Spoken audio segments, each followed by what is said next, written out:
Hello my dear friends, greetings from the team of Universal and a warm welcome. നമുക്കിന്ന് 12th first chapter after deletion first chapter sexual reproduction in flowering plants ചാപ്റ്ററിൻ്റെ കുറച്ച് കോൺസെപ്റ്റ്സും കുറച്ച് ക്വസ്റ്റ്യൻസും ഒക്കെ ആയിട്ടാണ് നമ്മൾ ഇന്നുള്ളത്. Okay, sexual reproduction in flowering plants. Yes, നിങ്ങൾക്ക് അറിയുന്നത് പോലെ എല്ലാ ആൻജിയോസ്പേംസും ഫ്ലവറിംഗ് പ്ലാന്റ്സ് ആണ്. Is it all flowering plants are angiosperms എന്നോ അല്ലെങ്കിൽ all angiosperms can flower എന്നോ പറയാം. ഫ്ലവേഴ്സിൻ്റെ മേജർ ആയിട്ടുള്ള കുറച്ച് ഫീച്ചേഴ്സ് ഒക്കെയാണ് നമുക്ക് ടെക്സ്റ്റ് ആദ്യം ലിസ്റ്റ് ഔട്ട് ചെയ്ത് തരാം. Objects of aesthetic, ornamental, social, religious and cultural values. They have these objectives, right? And they are used to convey certain human feelings such as love, affection, happiness, grief, mourning, etc. Human feelings ഒക്കെ express ചെയ്യാൻ flowers use ചെയ്യും.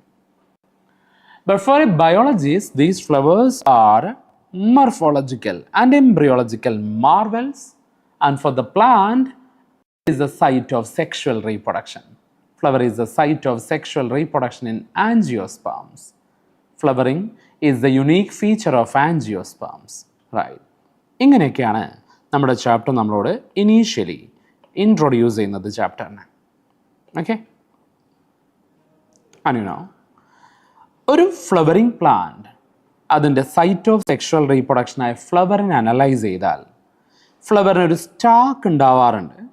ഫ്ലവറിൻ്റെ സ്റ്റാക്കിനെ വിളിക്കാറുള്ള പേര് pedicel എന്നാണ്. Is it pedicel?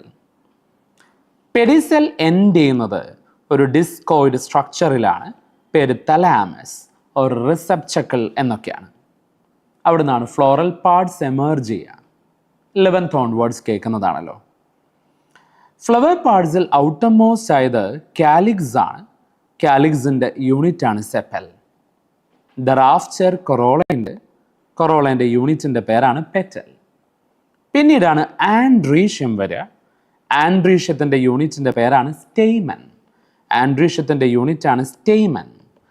And inner most ആയി female sexual part വരും. പേര് gynoecium എന്നാണ്. ഗൈനീഷ്യത്തിൻ്റെ യൂണിറ്റിൻ്റെ പേര് കാർപ്പൽ ഓർ പിസ്റ്റിൽ എന്നൊക്കെയാണ് അല്ലേ, കാർപ്പൽ. ഇങ്ങനെയൊക്കെയാണുള്ളത്.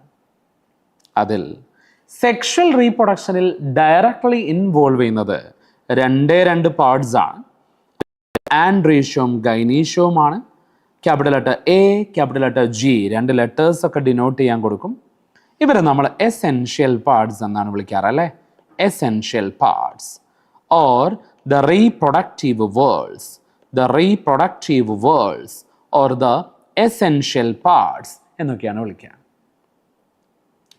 അത് ആൻഡ്രീഷ്യത്തിൻ്റെ യൂണിറ്റ്സ് ആയ സ്റ്റെയ്മെൻസിനെയും ഗൈനീഷ്യത്തിൻ്റെ യൂണിറ്റ്സ് ആയ കാർപ്പൽസിനെയും ഒക്കെ അതിൻ്റെ ഫുൾ സ്വിംഗ് മാനറിൽ കാണുക ഫെർട്ടിലൈസേഷന് മുന്നേ മാത്രമായിരിക്കും. ആഫ്റ്റർ ഫെർട്ടിലൈസേഷൻ ആൻഡ്രീഷ്യം അതിൻ്റെ യൂണിറ്റ്സ് ആയ സ്റ്റെയ്മെൻസ് ഒക്കെ ഡ്രൈ ഓഫ് ചെയ്യും. ഗൈനീഷ്യത്തിൻ്റെ യൂണിറ്റായ കാർപ്പൽസിൻ്റെ സ്റ്റിഗ്മയും സ്റ്റൈലും ഡ്രൈ ഓഫ് ആവും. ഓവറി മാത്രമാണ് പേഴ്സസ് ചെയ്യുക. എന്നിട്ട് ഓവറി ഡെവലപ്പ് ചെയ്ത് ഫ്രൂട്ട് ആവും എന്നറിയാലോ അല്ലേ. എനിവേ, ഒരു ഫ്ലവറിലെ മെയിൽ റീപ്രൊഡക്റ്റീവ് പാർട്ടാണ് ആൻഡ്രീഷ്യം. ഫീമെയിൽ റീപ്രൊഡക്റ്റീവ് പാർട്ടാണ് ഗൈനീഷ്യം. ഒരേ ഫ്ലവറിൽ തന്നെ ആൻഡ്രീഷ്യത്തിൻ്റെ യൂണിറ്റ്സ് ആയ സ്റ്റെയ്മെൻസും അതിൽ തന്നെ ഗൈനീഷ്യത്തിൻ്റെ യൂണിറ്റ് ആയ കാർപ്പൽസും സെയിം ഫ്ലവറിൽ തന്നെ പ്രസൻ്റ് ആയാൽ നമ്മൾ ആ ഫ്ലവറിനെ ബൈസെക്ഷൽ എന്ന കോമൺ ടേമിലും മൊണീഷ്യസ് എന്ന ബോട്ടണി ടേമിലും യൂസ് ചെയ്യും. ബൈസെക്ഷൽ ഓർ മൊണീഷ്യസ് റെപ്രസെൻ്റ് ചെയ്യാൻ വേണ്ടി ഒരു സർക്കിൾ കൊടുത്ത് അതിൽ നിന്ന് മെയിലിൻ്റെ സിമ്പലും ഫീമെയിലിൻ്റെ സിമ്പലും ഒരുമിച്ച് കാണിക്കും. ലോകത്തുള്ള വാസ്റ്റ് മെജോറിറ്റി ഓഫ് ഫ്ലവറിംഗ് പ്ലാന്റ്സിൻ്റെയും ഫ്ലവേഴ്സ് ഇത്തരം ഹെർമാഫ്രോഡൈറ്റിക് ആണ്, ഗൈനാൻഡ്രസ് ആണ്, അഥവാ ബൈസെക്ഷൽ ആണ് ഓർ മൊണീഷ്യസ് ആണ്. അങ്ങനെയല്ല, ഒരു ഫ്ലവറിൽ സ്റ്റെയ്മൻ മാത്രം കാണുകയും ഗൈനീഷ്യം ഇല്ലാണ്ടിരിക്കുകയും അല്ലെങ്കിൽ കാർപ്പൽ മാത്രം കാണുകയും സ്റ്റെയ്മെൻസ് ഇല്ലാതിരിക്കുകയും ചെയ്യുന്ന കണ്ടീഷൻ അത് യൂണിസെക്ഷൽ ആണ്. യൂണിസെക്ഷൽ കണ്ടീഷനാണ്. യൂണിസെക്ഷലിൻ്റെ വേറൊരു വാക്ക് ഡൈഷ്യസ് എന്നാണ്. ബൈസെക്ഷൽ മൊണീഷ്യസ് ആണ്. ബൈ മോണോ മൊണീഷ്യസ് ഈഷ്യസ് ഇടത്ത് എന്നൊക്കെയാണ്. അപ്പോൾ മൊണീഷ്യസ് ഒരിടത്ത്, ഒരു സ്ഥലത്ത് എന്നുള്ള മീനിങ് ആണ്. അതുകൊണ്ടാണ് ബൈസെക്ഷലിൻ്റെ വേറെ ടേം മൊണീഷ്യസ് എന്നായത്. യൂണിസെക്ഷലിൻ്റെ വേറെ ടേം ഡയേഷ്യസ്. ഡയേഷ്യസിൽ യൂണിസെക്ഷൽ മെയിൽ ഫ്ലവേഴ്സും ഉണ്ട്, യൂണിസെക്ഷൽ ഫീമെയിൽ ഫ്ലവേഴ്സും ഉണ്ട്. As in papaya, date palm etcetera. അതിലെ unisexual male flowers that bear the stamens alone called staminate flower. Staminate flower. And at the same time, the unisexual female flowers that bear the gynoecium alone, the units are carpels or pistils, right? That's said to be the pistillate flowers. Okay. ഇതൊക്കെ നമ്മുടെ ഒരു ഫിഗറുമായിട്ട് represent ചെയ്ത് book തന്നിട്ടുണ്ട്. Yes. ഫെർട്ടിലൈസേഷന് മുന്നേയുള്ള essential പാർട്സിൻ്റെ structures ആണ് chapter ആദ്യം നമ്മളിവിടെ describe ചെയ്യുക. അതിൽ ആൻഡ്രീഷ്യം, ആൻഡ്രീഷ്യത്തിൻ്റെ യൂണിറ്റ് ആണ് സ്റ്റെയ്മൻ. സ്റ്റെയ്മനിനകത്ത് മൈക്രോസ്പൊറാഞ്ചിയം ഉണ്ടാവും.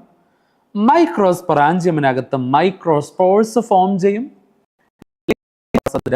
പോളൻ ഗ്രെയിൻസ് ആവും. അതിനാണ് ഇങ്ങനെ ഒരു ഹെഡിങ് തന്നിട്ടുള്ളത്.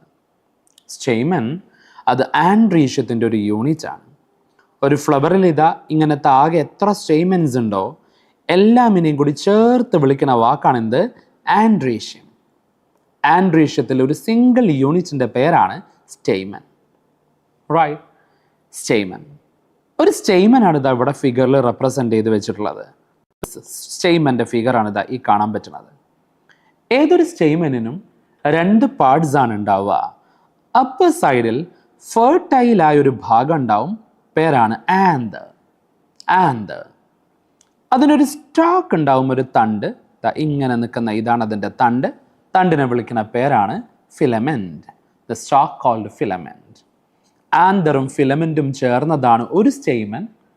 One stamens present in a flower altogether is said to be the androecium. A stamen which consists of anther and filament. You know, this is the proximal end of the filament. ഫിലമെൻറ്റിൻ്റെ distal end ഇവിടെയാണ്. ഫിലമെൻറ്റിൻ്റെ distal എൻഡായത് ഈ ഭാഗത്താണ് ആന്തറിനെ ഹോൾഡുള്ളത്. അതേസമയം അതേ ഫിലമെൻറ്റിൻ്റെ proximal എൻഡാണ് ഇതാ ഈ കാണുന്നത്. പ്രോക്സിമൽ എൻഡ് ഒന്നുകിൽ ഫ്ലവറിൻ്റെ സ്റ്റാക്കായ പെഡിസെല്ലിൻ്റെ ടിപ്പായ തലാമസിലേക്കോ ചിലപ്പോഴൊക്കെ കൊറോളൻ്റെ യൂണിറ്റ്സായ പെറ്റൽസിലേക്കോ അറ്റാച്ച് ചെയ്തേക്കാം. അത് 11th മോർഫോളജിയിൽ പഠിച്ച കാര്യമാണല്ലേ. യെസ്. തലാമസിലേക്ക് അറ്റാച്ച് ചെയ്യുന്ന അതിന് സ്പെഷ്യൽ പേരൊന്നുമില്ല, അത് ഫെബേസിയിലൊക്കെ കാണുന്നതാണ്. ദ സെയിം ടൈം കൊറോളൻ്റെ യൂണിറ്റ്സായ പെറ്റലുകളിലേക്ക് ഈ പറഞ്ഞ സ്റ്റെയ്മനിൻ്റെ എൻഡ്, ഏതെൻഡ്? പ്രോക്സിമൽ എൻഡ് കേട്ടോ. ഇതാണ് പ്രോക്സിമൽ എൻഡ്. ഈ പ്രോക്സിമൽ എൻഡ് അത് പെറ്റലിലേക്ക്, കൊറോളൻ്റെ യൂണിറ്റായ പെറ്റലിലേക്ക് അറേഞ്ച് ചെയ്താൽ അപ്പം നമ്മളതിനെ ഇത് പെറ്റലാണെന്ന് കണക്കാക്കണം. പെറ്റൽ കൊറോളൻ്റെ യൂണിറ്റ് ആണ്. അതിലേക്ക് അറ്റാച്ച് ചെയ്താൽ അതിനെ വിളിക്കുന്ന വാക്ക് എപ്പിപെറ്റാലസ് സ്റ്റെയ്മൻസ് എന്നാണ്. എപ്പിപെറ്റാലസ് സ്റ്റെയ്മൻസ്. എപ്പിപെറ്റാലസ് സ്റ്റെയ്മൻസിനെ റെപ്രസെൻ്റ് ചെയ്യാൻ ഒരു മെത്തേഡ് ഉണ്ട്. കൊറോളൻ്റെ സിയും ആൻഡ്രീഷ്യത്തിൻ്റെ എയും അടുത്തടുത്ത് എഴുതിയിട്ട് അവരെ തമ്മിൽ ഇങ്ങനെ ബ്രിഡ്ജ് ചെയ്ത് കാണിച്ചാൽ മതി. ഇതൊരു കൈൻഡ് ഓഫ് അഡ്ഹീഷൻ ആണ്. ഫ്ലവറിൽ കാണുന്ന അഡ്ഹീഷൻ. ആൻഡ്രീഷ്യത്തിൻ്റെ യൂണിറ്റായ സ്റ്റെയ്മൻ അതിൻ്റെ ഫിലമെൻറ്റ് കൊറോളൻ്റെ യൂണിറ്റായ പെറ്റലിലേക്ക് അറ്റാച്ച് ചെയ്യുന്നു എന്നതാണ് അർത്ഥം. Can you follow me? Fine. Comments തരൂ കേട്ടോ. യെസ്. ഒരു ടിപ്പിക്കൽ ആൻജിയോസ്പം ആന്തറിൻ്റെ ഇൻറ്റേർണൽ സ്ട്രക്ചർ അറിയണമെങ്കിൽ നമ്മളതിനെ ക്രോസ് സെക്ഷൻ ചെയ്ത് നോക്കണം. ഒരു ആന്തർ, ഫിലമെൻറ്റിൻ്റെ അറ്റത്ത് നിൽക്കുന്ന ആന്തർ, അതിനെ ക്രോസ് സെക്ഷൻ അഥവാ ട്രാൻസ്വേഴ്സ് സെക്ഷൻ ചെയ്താലാണ് നമുക്ക് ഇൻറ്റേർണൽ സ്ട്രക്ചർ, അനാട്ടമി അറിയാൻ പറ്റും ആന്തറിൻ്റെ. അങ്ങനെ നോക്കിയാൽ ഏതൊരു ആന്തറിനും രണ്ട് ഈക്വൽ ഹാവ്സ് കാണാൻ പറ്റും. ആന്തറിൻ്റെ ഹാവ്സിനെ വിളിക്കുന്ന പേര് ലോബ്സ് എന്നാണ്. ഹാവ്സിനെ വിളിക്കുന്ന പേരാണ് ലോബ്സ്. ഇവിടെ നമുക്കിതാ ഇങ്ങനെ ഒരു ലോബിനെ കാണാൻ പറ്റും, ഇവിടെയും ഒരു ലോബിനെ കാണാൻ പറ്റും. അതുകൊണ്ട് ആന്തർ ബൈ ലോബ്ഡ് ആണെന്ന് പറയാം. രണ്ട് ലോബുകളുണ്ട് ആന്തറിന്. ഓക്കെ, രണ്ട് ലോബും കൂടെ ജോയിൻ ചെയ്ത് നിൽക്കുന്ന ഒരു പോയിന്റ് ഉണ്ട്. ആ പോയിന്റിനെ നമ്മൾ കണക്റ്റീവ് ടിഷ്യൂ, കണക്റ്റീവ് എന്നൊക്കെയാണ് വിളിക്കുക. യെസ്. ആന്തറിനകത്ത് ഓരോ ലോബിലും 2 വീതം കോർണേഴ്സ് ഉണ്ട്. ഈ കാണുന്നത് പോലെ ഇവിടെ ഒരു കോർണർ, ഇവിടെ ഒരു കോർണർ. രണ്ടാമത്തെ ലോബിനും ഇതാ 2 കോർണർ. അവരെ നമ്മൾ തീക്കസ് എന്ന ഏകവചനത്തിലും തീക്ക എന്ന ബഹുവചനത്തിലുമാണ് വിളിക്കുക. So each lobe is dithecous. ഓരോ ലോബിനും 2 തീക്കകൾ വീതമുണ്ട്. അപ്പം ആന്തർ മൊത്തത്തിൽ ടെട്രാഗോണലാണ്. ടെട്രാതീക്വസ് ആണ് ആന്തർ മൊത്തത്തിൽ. But each lobe is dithecous. A typical angiosperm anther is bilobed and each lobe is dithequous. ഓരോ ലോബും ഡൈതീക്വസ് ആണ്. 2 തീക്കകളാണ് കാണാറ്. ഡൈതീക്വസ് ആണ് ഓരോ ലോബും. ആന്തർ മൊത്തത്തിൽ ടെട്രാഗോണൽ സ്ട്രക്ചർ ആണ്. A typical angiosperm anther is bilobed with each lobe having 2 theca. That is, they are dithequous. The anther is totally tetrathequous. അതിനിടയിൽ ഒരു longitudinal groove run ചെയ്തതായിട്ട് നിങ്ങൾ കാണുന്നുണ്ടാവും. ഒരു ലോഞ്ചിറ്റ്യൂഡിനൽ ഗ്രൂവ് അതിൻ്റെ 2 ലോബുകളുടെ ഇടയിലായി നിങ്ങൾ കാണുന്നുണ്ടാവും. ഇതാണ് ആ പറയുന്ന ഗ്രൂവ്. റൈറ്റ്?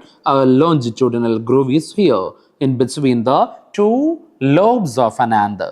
ഒരു ലോഞ്ചിറ്റ്യൂഡിനൽ ഗ്രൂവും കാണുന്നുണ്ട്. യെസ്, ഇങ്ങനെയൊക്കെയാണ് അപ്പം അവസ്ഥ. ഇവിടെ നോക്കൂ, ഈ കാണുന്നത് ഒരു ലോബാണ്. Here comes the nether lobe. ആകെ 2 ലോബുണ്ട്. അതുകൊണ്ട് ബൈലോബ്ഡ് സ്ട്രക്ചറാണ് ആന്തർ. ഓരോ ലോബിനും 2 തീക്കകൾ വീതമുണ്ട്. ഓരോ തീക്കസിൻ്റെയും ഉള്ളിൽ ഓരോ സർക്കുലർ സ്ട്രക്ചേഴ്സ് കാണുന്നുണ്ടല്ലോ. നോക്കൂ, ഓരോ തീക്കസിനും അകത്ത് ഓരോന്ന് വീതം സർക്കുലർ സ്ട്രക്ചേഴ്സ് ഉണ്ട്. അപ്പോൾ ഒരു ലോബിലാകെ 2 സർക്കുലർ സ്ട്രക്ചേഴ്സ് ഉണ്ട്. നിങ്ങൾ ഇമാജിൻ ചെയ്യണം, ആന്തർ ഒരു സിലിണ്ട്രിക്കൽ സ്ട്രക്ചർ അല്ലേ. അപ്പോൾ ശരിക്കും ഈ പറയുന്ന ഈ സർക്കുലാർ എന്ന് പറഞ്ഞത് ക്രോസ് സെക്ഷനിലാണ്. റിയലി അതൊക്കെ സിലിണ്ട്രിക്കൽ സ്ട്രക്ചേഴ്സ് ആണ്. സിലിണ്ട്രിക്കൽ സ്ട്രക്ചറിനെ ക്രോസ് സെക്ഷൻ ചെയ്തപ്പോഴാണ് സർക്കുലാർ ആയത്. ഓരോ തീക്കസിലും ഓരോന്ന് വീതമാണ്. ഒരു ലോബിൽ 2 വീതമാണ്. ആന്തറിനാകെ ടിപ്പിക്കലി 4 വീതം സിലിണ്ട്രിക്കൽ സ്ട്രക്ചേഴ്സ് ഉണ്ട്. Appeared as circular in cross section. അവർ വിളിക്കുന്ന പേരാണ് മൈക്രോസ്പൊറാഞ്ചിയം. പ്ലൂറലാണ് microsporangia, singular microsporangium. Later was mature ആന്തറിൽ അത് ഡെവലപ്പ് ചെയ്ത് പോളൻ സാക്സ് ആവും, ഫിൽഡ് വിത്ത് പോളൻ ഗ്രെയിൻസ് ആവും കേട്ടോ. സോ ആന്തർ 4 സൈഡഡ് ആണ്, ടെട്രാഗോണൽ സ്ട്രക്ചർ ആണ്.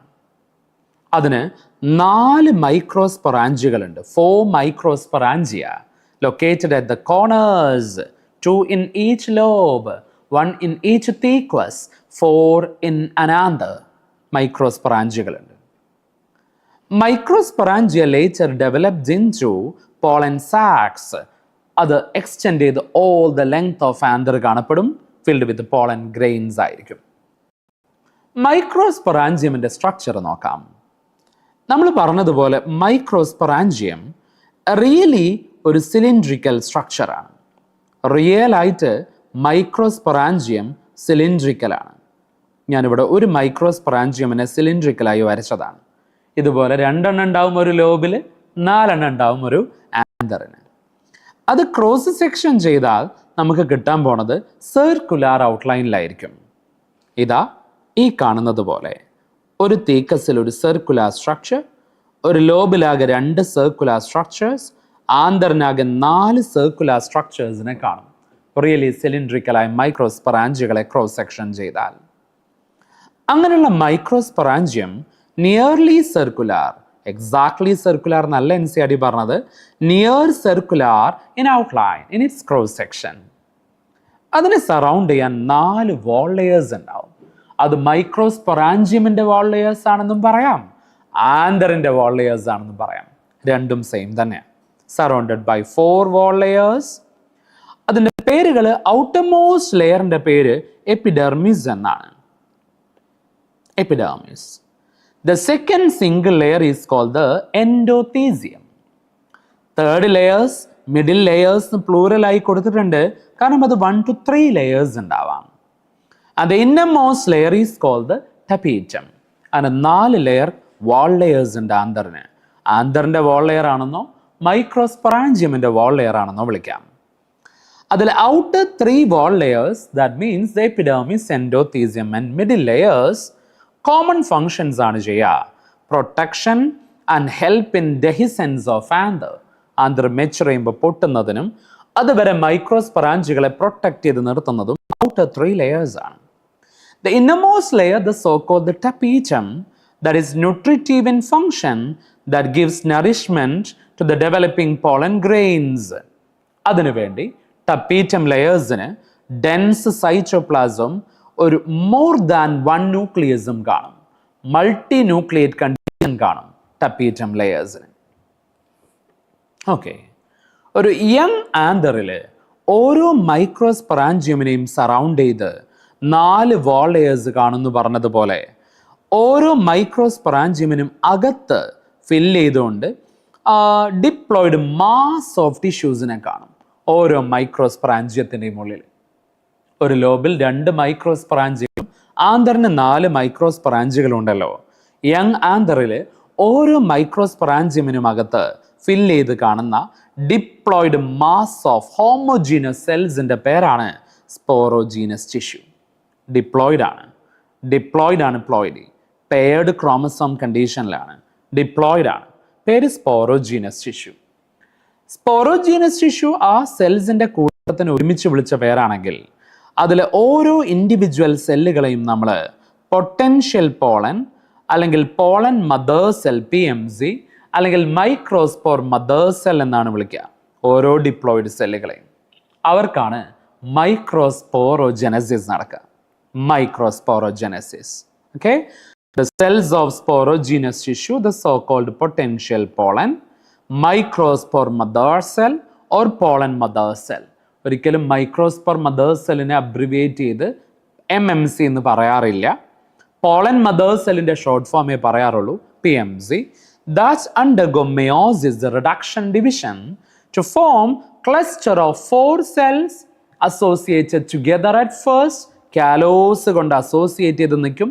ആ 4 സെൽ അസോസിയേറ്റ് ചെയ്തതിൻ്റെ പേരാണ് microspore tetrad. Microspore tetrad 4 haploid cells ആണ് അതിലുണ്ടാവുക. ആന്തർ മെച്യൂർ ആകുമ്പോൾ ഡീഹൈഡ്രേഷൻ വരും, വാട്ടർ ലോസ് വരും. അന്നേരം കാലേസ് എൻസൈം ആക്ട് ചെയ്യും. പരസ്പരം അസോസിയേറ്റ് ചെയ്ത് നിന്ന 4 പോളൻ ടെട്രാഡിലെ 4 സെല്ലുകൾ ഡിസോസിയേറ്റ് ചെയ്യും. അപ്പം നമ്മൾ അവരെ മൈക്രോസ്പോർസ് എന്ന് വിളിക്കും. അത് വീണ്ടും ഡെവലപ്പ് ചെയ്ത് പോളൻ ഗ്രെയിൻസ് ആവും. The process is called the microsporogenesis. So inside each microsporangium several thousands of microspores ആണ് ഫോം ചെയ്യുക. പിന്നീട് അവർ ഡെവലപ്പ് ചെയ്ത് പോളൻ ഗ്രെയിൻസ് ആയിട്ട് മാറും. ഓരോ പോളൻ മദർ സെൽസിൽ നിന്നും 4 വീതം മൈക്രോസ്പോർസ് ആണ് ഉണ്ടാവുക. അപ്പോൾ 100 മൈക്രോസ്പോർസ് ഉണ്ടാവാൻ 25 പോളൻ മദർ സെൽസ് മതി എന്നർത്ഥം. ഓക്കെ. അങ്ങനെ ഫോം ചെയ്ത ഓരോ പോളൻ ഗ്രെയിനും ഒരു ആന്തറിൻ്റെ ഹാഫായ ലോബിൻ്റെ കോർണറായ തേക്കസിനുള്ളിലെ സിലിണ്ട്രിക്കൽ സ്ട്രക്ചറും ക്രോസ് സെക്ഷനിൽ നിയർ സർക്കുലറായി കണ്ടതുമായ മൈക്രോസ്പൊറാഞ്ചിയമിൽ ഫില്ല് ചെയ്ത mass of tissue homogeneous cells ആയ സ്പോറോജീനസ് ടിഷ്യൂവിലെ ഓരോ ഇൻഡിവിജ്വൽ സെൽസ് ആണല്ലോ pollen mother cell, the microspore mother cell. അവർക്ക് മിയോസിസ് നടന്നുണ്ടായത് ടെട്രാഡാണ് ഇനീഷ്യലി, അസോസിയേഷൻ ഓഫ് 4 സെൽസ്. അത് ഡിസോസിയേറ്റ് ചെയ്യുമ്പോൾ മൈക്രോസ്പോർസ് ആണ്. മൈക്രോസ്പോർസ് ഡെവലപ്പ് ചെയ്തതാണ് പോളൻ ഗ്രെയിൻസ്. ഇതാ ടെക്സ്റ്റിലെ ഫോട്ടോഗ്രാഫ്സ് ആണ്. ഇത് കാണിക്കുന്നതെല്ലാം പലതരം പോളൻ ഗ്രെയിൻസിനെയാണ്. കളർ കൊണ്ടൊക്കെ വേരിയബിൾ ആണ്, ടെക്സ്ചർ കൊണ്ടൊക്കെ വേരിയബിൾ ആണ്. എങ്കിലും മോസ്റ്റ്ലി പോളൻ ഗ്രെയിൻസ് യെലോയിഷ് ആണ്. Okay. Initially pollen grains 1 celled ആണ്. പോളൻ ഗ്രെയിൻ ഫുള്ളി മെച്ചുറായ പോളൻ ഗ്രെയിനെയാണ് നമ്മൾ മെയിൽ ഗെമറ്റോഫൈറ്റ് എന്ന് വിളിക്കുക. ജിംനോസ്പേംസിലും ആൻജിയോസ്പേംസിലും ഒക്കെ ഗെമറ്റോഫൈറ്റ്സ് മൈക്രോസ്കോപ്പിക് ആണ്. അവർക്ക് ഫ്രീ ലിവിങ് എക്സിസ്റ്റൻസ് ഇല്ല. അവർക്ക് ഗെമറ്റോഫൈറ്റ്സ് ആർ ഡിപ്പെൻഡന്റ് ഓൺ സ്പോറോഫൈറ്റ് ആണ്, both in gymnosperms and angiosperms. അതിലെ മെയിൽ ഗെമറ്റോഫൈറ്റ്സ് ആണ് ദ ഡെവലപ്ഡ് പോളൻ ഗ്രെയിൻസ്. അത് ഇനീഷ്യലി 1 സെൽഡ് ആണ്. 1 സെൽഡും സ്ഫെറിക്കൽ ഷേപ്പുള്ള 25 to 50 മൈക്രോമീറ്റർ ഡയമീറ്ററോട് കൂടിയ yellowish color ulla microscopic structure covered by two distinct wall layers, two prominent wall layers. രണ്ട് wall layers ഒക്കെയുള്ള ഒരു structure ആണ് pollen grain. അതിലെ ഔട്ടർ ലെയർ ആണ് എക്സൈൻ, inner layer ആണ് ഇൻറ്റൈൻ. രണ്ട് ലെയർ കവറിംഗ് ആണ് pollen grains-ന് ഉണ്ടാവുക. അതിലെ എക്സൈൻ ഹാർഡ് ആൻഡ് സ്ട്രോങ് ആണ്. കാരണം അത് നിർമ്മിച്ചത് one of the hardest substances ever known ആയ സ്പോറോപൊളനിൻ എന്ന വസ്തുവിനെ കൊണ്ടാണ് നിർമ്മിച്ചത്. സ്പോറോപൊളനിൻ കൊണ്ടാണ്. Sporopollenin one of the most resistant biological materials ആണ്. അത് ഹാർഡായ ഔട്ടർ കവർ ഉണ്ടാക്കുന്ന മെറ്റീരിയൽ ആണ്. One of the most resistant organic material ever known that can withstand high temperatures, strong acids and alkali, and no enzymes that can degrade this sporopollenin. Thereby, fossilization of pollen is so easy because of the sporopollenin in its outer wall, in its exine. പക്ഷെ അതേ എക്സൈനിലെ കുറച്ച് പോയിന്റുകളിൽ മാത്രം സ്പോറോപൊളനിൻ absent ആണ്. അങ്ങനെ എക്സൈനിൽ ചില അപ്പേർച്ചേഴ്സ് form ചെയ്തിട്ടുള്ളത്. പേര് germ pores എന്നാണ്. that is meant for pollen germination to liberate the pollen tube. സിഗ്മയിൽ ലാൻഡ് ചെയ്ത pollen grain ജെർമിനേറ്റ് ചെയ്ത pollen tube ഫോം ചെയ്യണമല്ലോ. കാരണം pollen ട്യൂബിനകത്തൂടി മെയിൽ ഗമീറ്റ്സിന് അതിന് ഓവറിയിലെത്തി, ഒവ്യൂളിലെത്തി, എംബ്രിയോ സാക്കിലെത്തി ഫെർട്ടിലൈസേഷൻ നടത്തണമല്ലോ. അതിനുവേണ്ടി ഔട്ടർ ലെയറായ ഹാർഡ് ലെയറായ സ്ട്രോങ് ലെയറായ എക്സൈനിൽ കുറച്ച് അപ്പേർച്ചേഴ്സ് ഉണ്ട്. അവിടെ സ്പോറോപൊളനിൻ ആബ്സെന്റ് ആണ്. പേര് germ pores എന്നാണ്. അത് പോളൻ ജെർമിനേഷനെ സഹായിക്കും. അതിനുള്ള germ pores എന്ന അപ്പേർച്ചേഴ്സ് കാണുന്നത് എക്സൈനിലാണ്. Why this fossilization of pollen is so easy? Because of the presence of sporopollenin in its outer wall exine. pollen grain ഒരു രണ്ടാമത്തെ ലെയറും കൂടി ഉണ്ട്. പേര് ഇൻറ്റൈൻ എന്നാണ്. അത് ഭയങ്കര തിൻ ആയൊരു ലെയറാണ്. അതൊരു തിൻ കണ്ടിന്യൂസ് ലെയർ ആണ്. Which is simply made of the common plant cell wall materials like cellulose and pectin. Okay, നമ്മൾ പോളൻ ഗ്രെയിൻസിൻ്റെ ഡെവലപ്മെൻറ്റ് ഇങ്ങനെ പറയാണ്. ഇനീഷ്യലി ഫോം ചെയ്ത ഓരോ പോളൻ ഗ്രെയിനും വൺ സെൽഡ് ആയിരുന്നു. ഓക്കെ, പിന്നീട് ആ വൺ സെൽഡ് പോളൻ ഗ്രെയിനിന് ഒരു അൺഈക്വൽ സെൽ ഡിവിഷൻ നടക്കും. അൺഈക്വൽ സെൽ ഡിവിഷൻ നടക്കാനുള്ള റീസൺ ഇതാണ്. അത് എസിമെട്രിക് സ്പിൻഡിൽ ഫോർമേഷൻ ആണ്. എസിമെട്രിക് സ്പിൻഡിൽ ഫോർമേഷൻ ആവാനുള്ള reason large vacuole in the pollen grain ആണ്. വൺ സെൽഡ് പോളൻ ഗ്രെയിനിൽ ലാർജ് സെൻട്രൽ വാക്യൂൾ ഉള്ളതുകൊണ്ട് സെൽ ഡിവിഷന്റെ സമയത്ത് സ്പിൻഡിൽ ഫോർമേഷൻ എസിമെട്രിക് ആവും. അതൊരു അൺഈക്വൽ സെൽ ഡിവിഷനിലേക്ക് ലീഡ് ചെയ്യും. ആ അൺഈക്വൽ സെൽ ഡിവിഷന്റെ റിസൾട്ടായിട്ട് ഒരു two celled pollen grain form ചെയ്യും. അതിനെ നമ്മൾ ഒരു മെച്വർ പോളൻ ഗ്രെയിൻ എന്നൊക്കെയാണ് വിളിക്കുക. പോളൻ ഗ്രെയിൻസ് മെച്വർ ആകുമ്പോൾ അവർക്ക് ടു സെൽഡ് കണ്ടീഷൻ ആണെന്നാണ് പറയാറ്. വലിയ സെല്ല് ഇതാണ് വലിയ സെൽ. പേര് വെജിറ്റേറ്റീവ് സെൽ എന്നാണ്. Vegetative cell. The bigger cell is called the vegetative cell. Vegetative cell എന്നാണ് പേര്. വെജിറ്റേറ്റീവ് സെല്ലിൻ്റെ സ്പെഷ്യാലിറ്റി അതിനൊരു ഡെൻസ് സൈറ്റോപ്ലാസം ഒക്കെ അതിലുണ്ട്. റിച്ച് ഓഫ് റിസർവ്ഡ് മെറ്റീരിയൽസ് ആണ്. ഒരു ലാർജ് ഇറഗുലർ ഷേപ്ഡ് ന്യൂക്ലിയസും ഉണ്ട്. അതാണ് vegetative cell. The bigger cell with irregular nucleus and rich of reserve foods acting as a nutritive cell giving nourishment to the smaller cell. ഇതാണ് ഇവിടുത്തെ smaller cell. പേര് generative cell എന്നാണ്.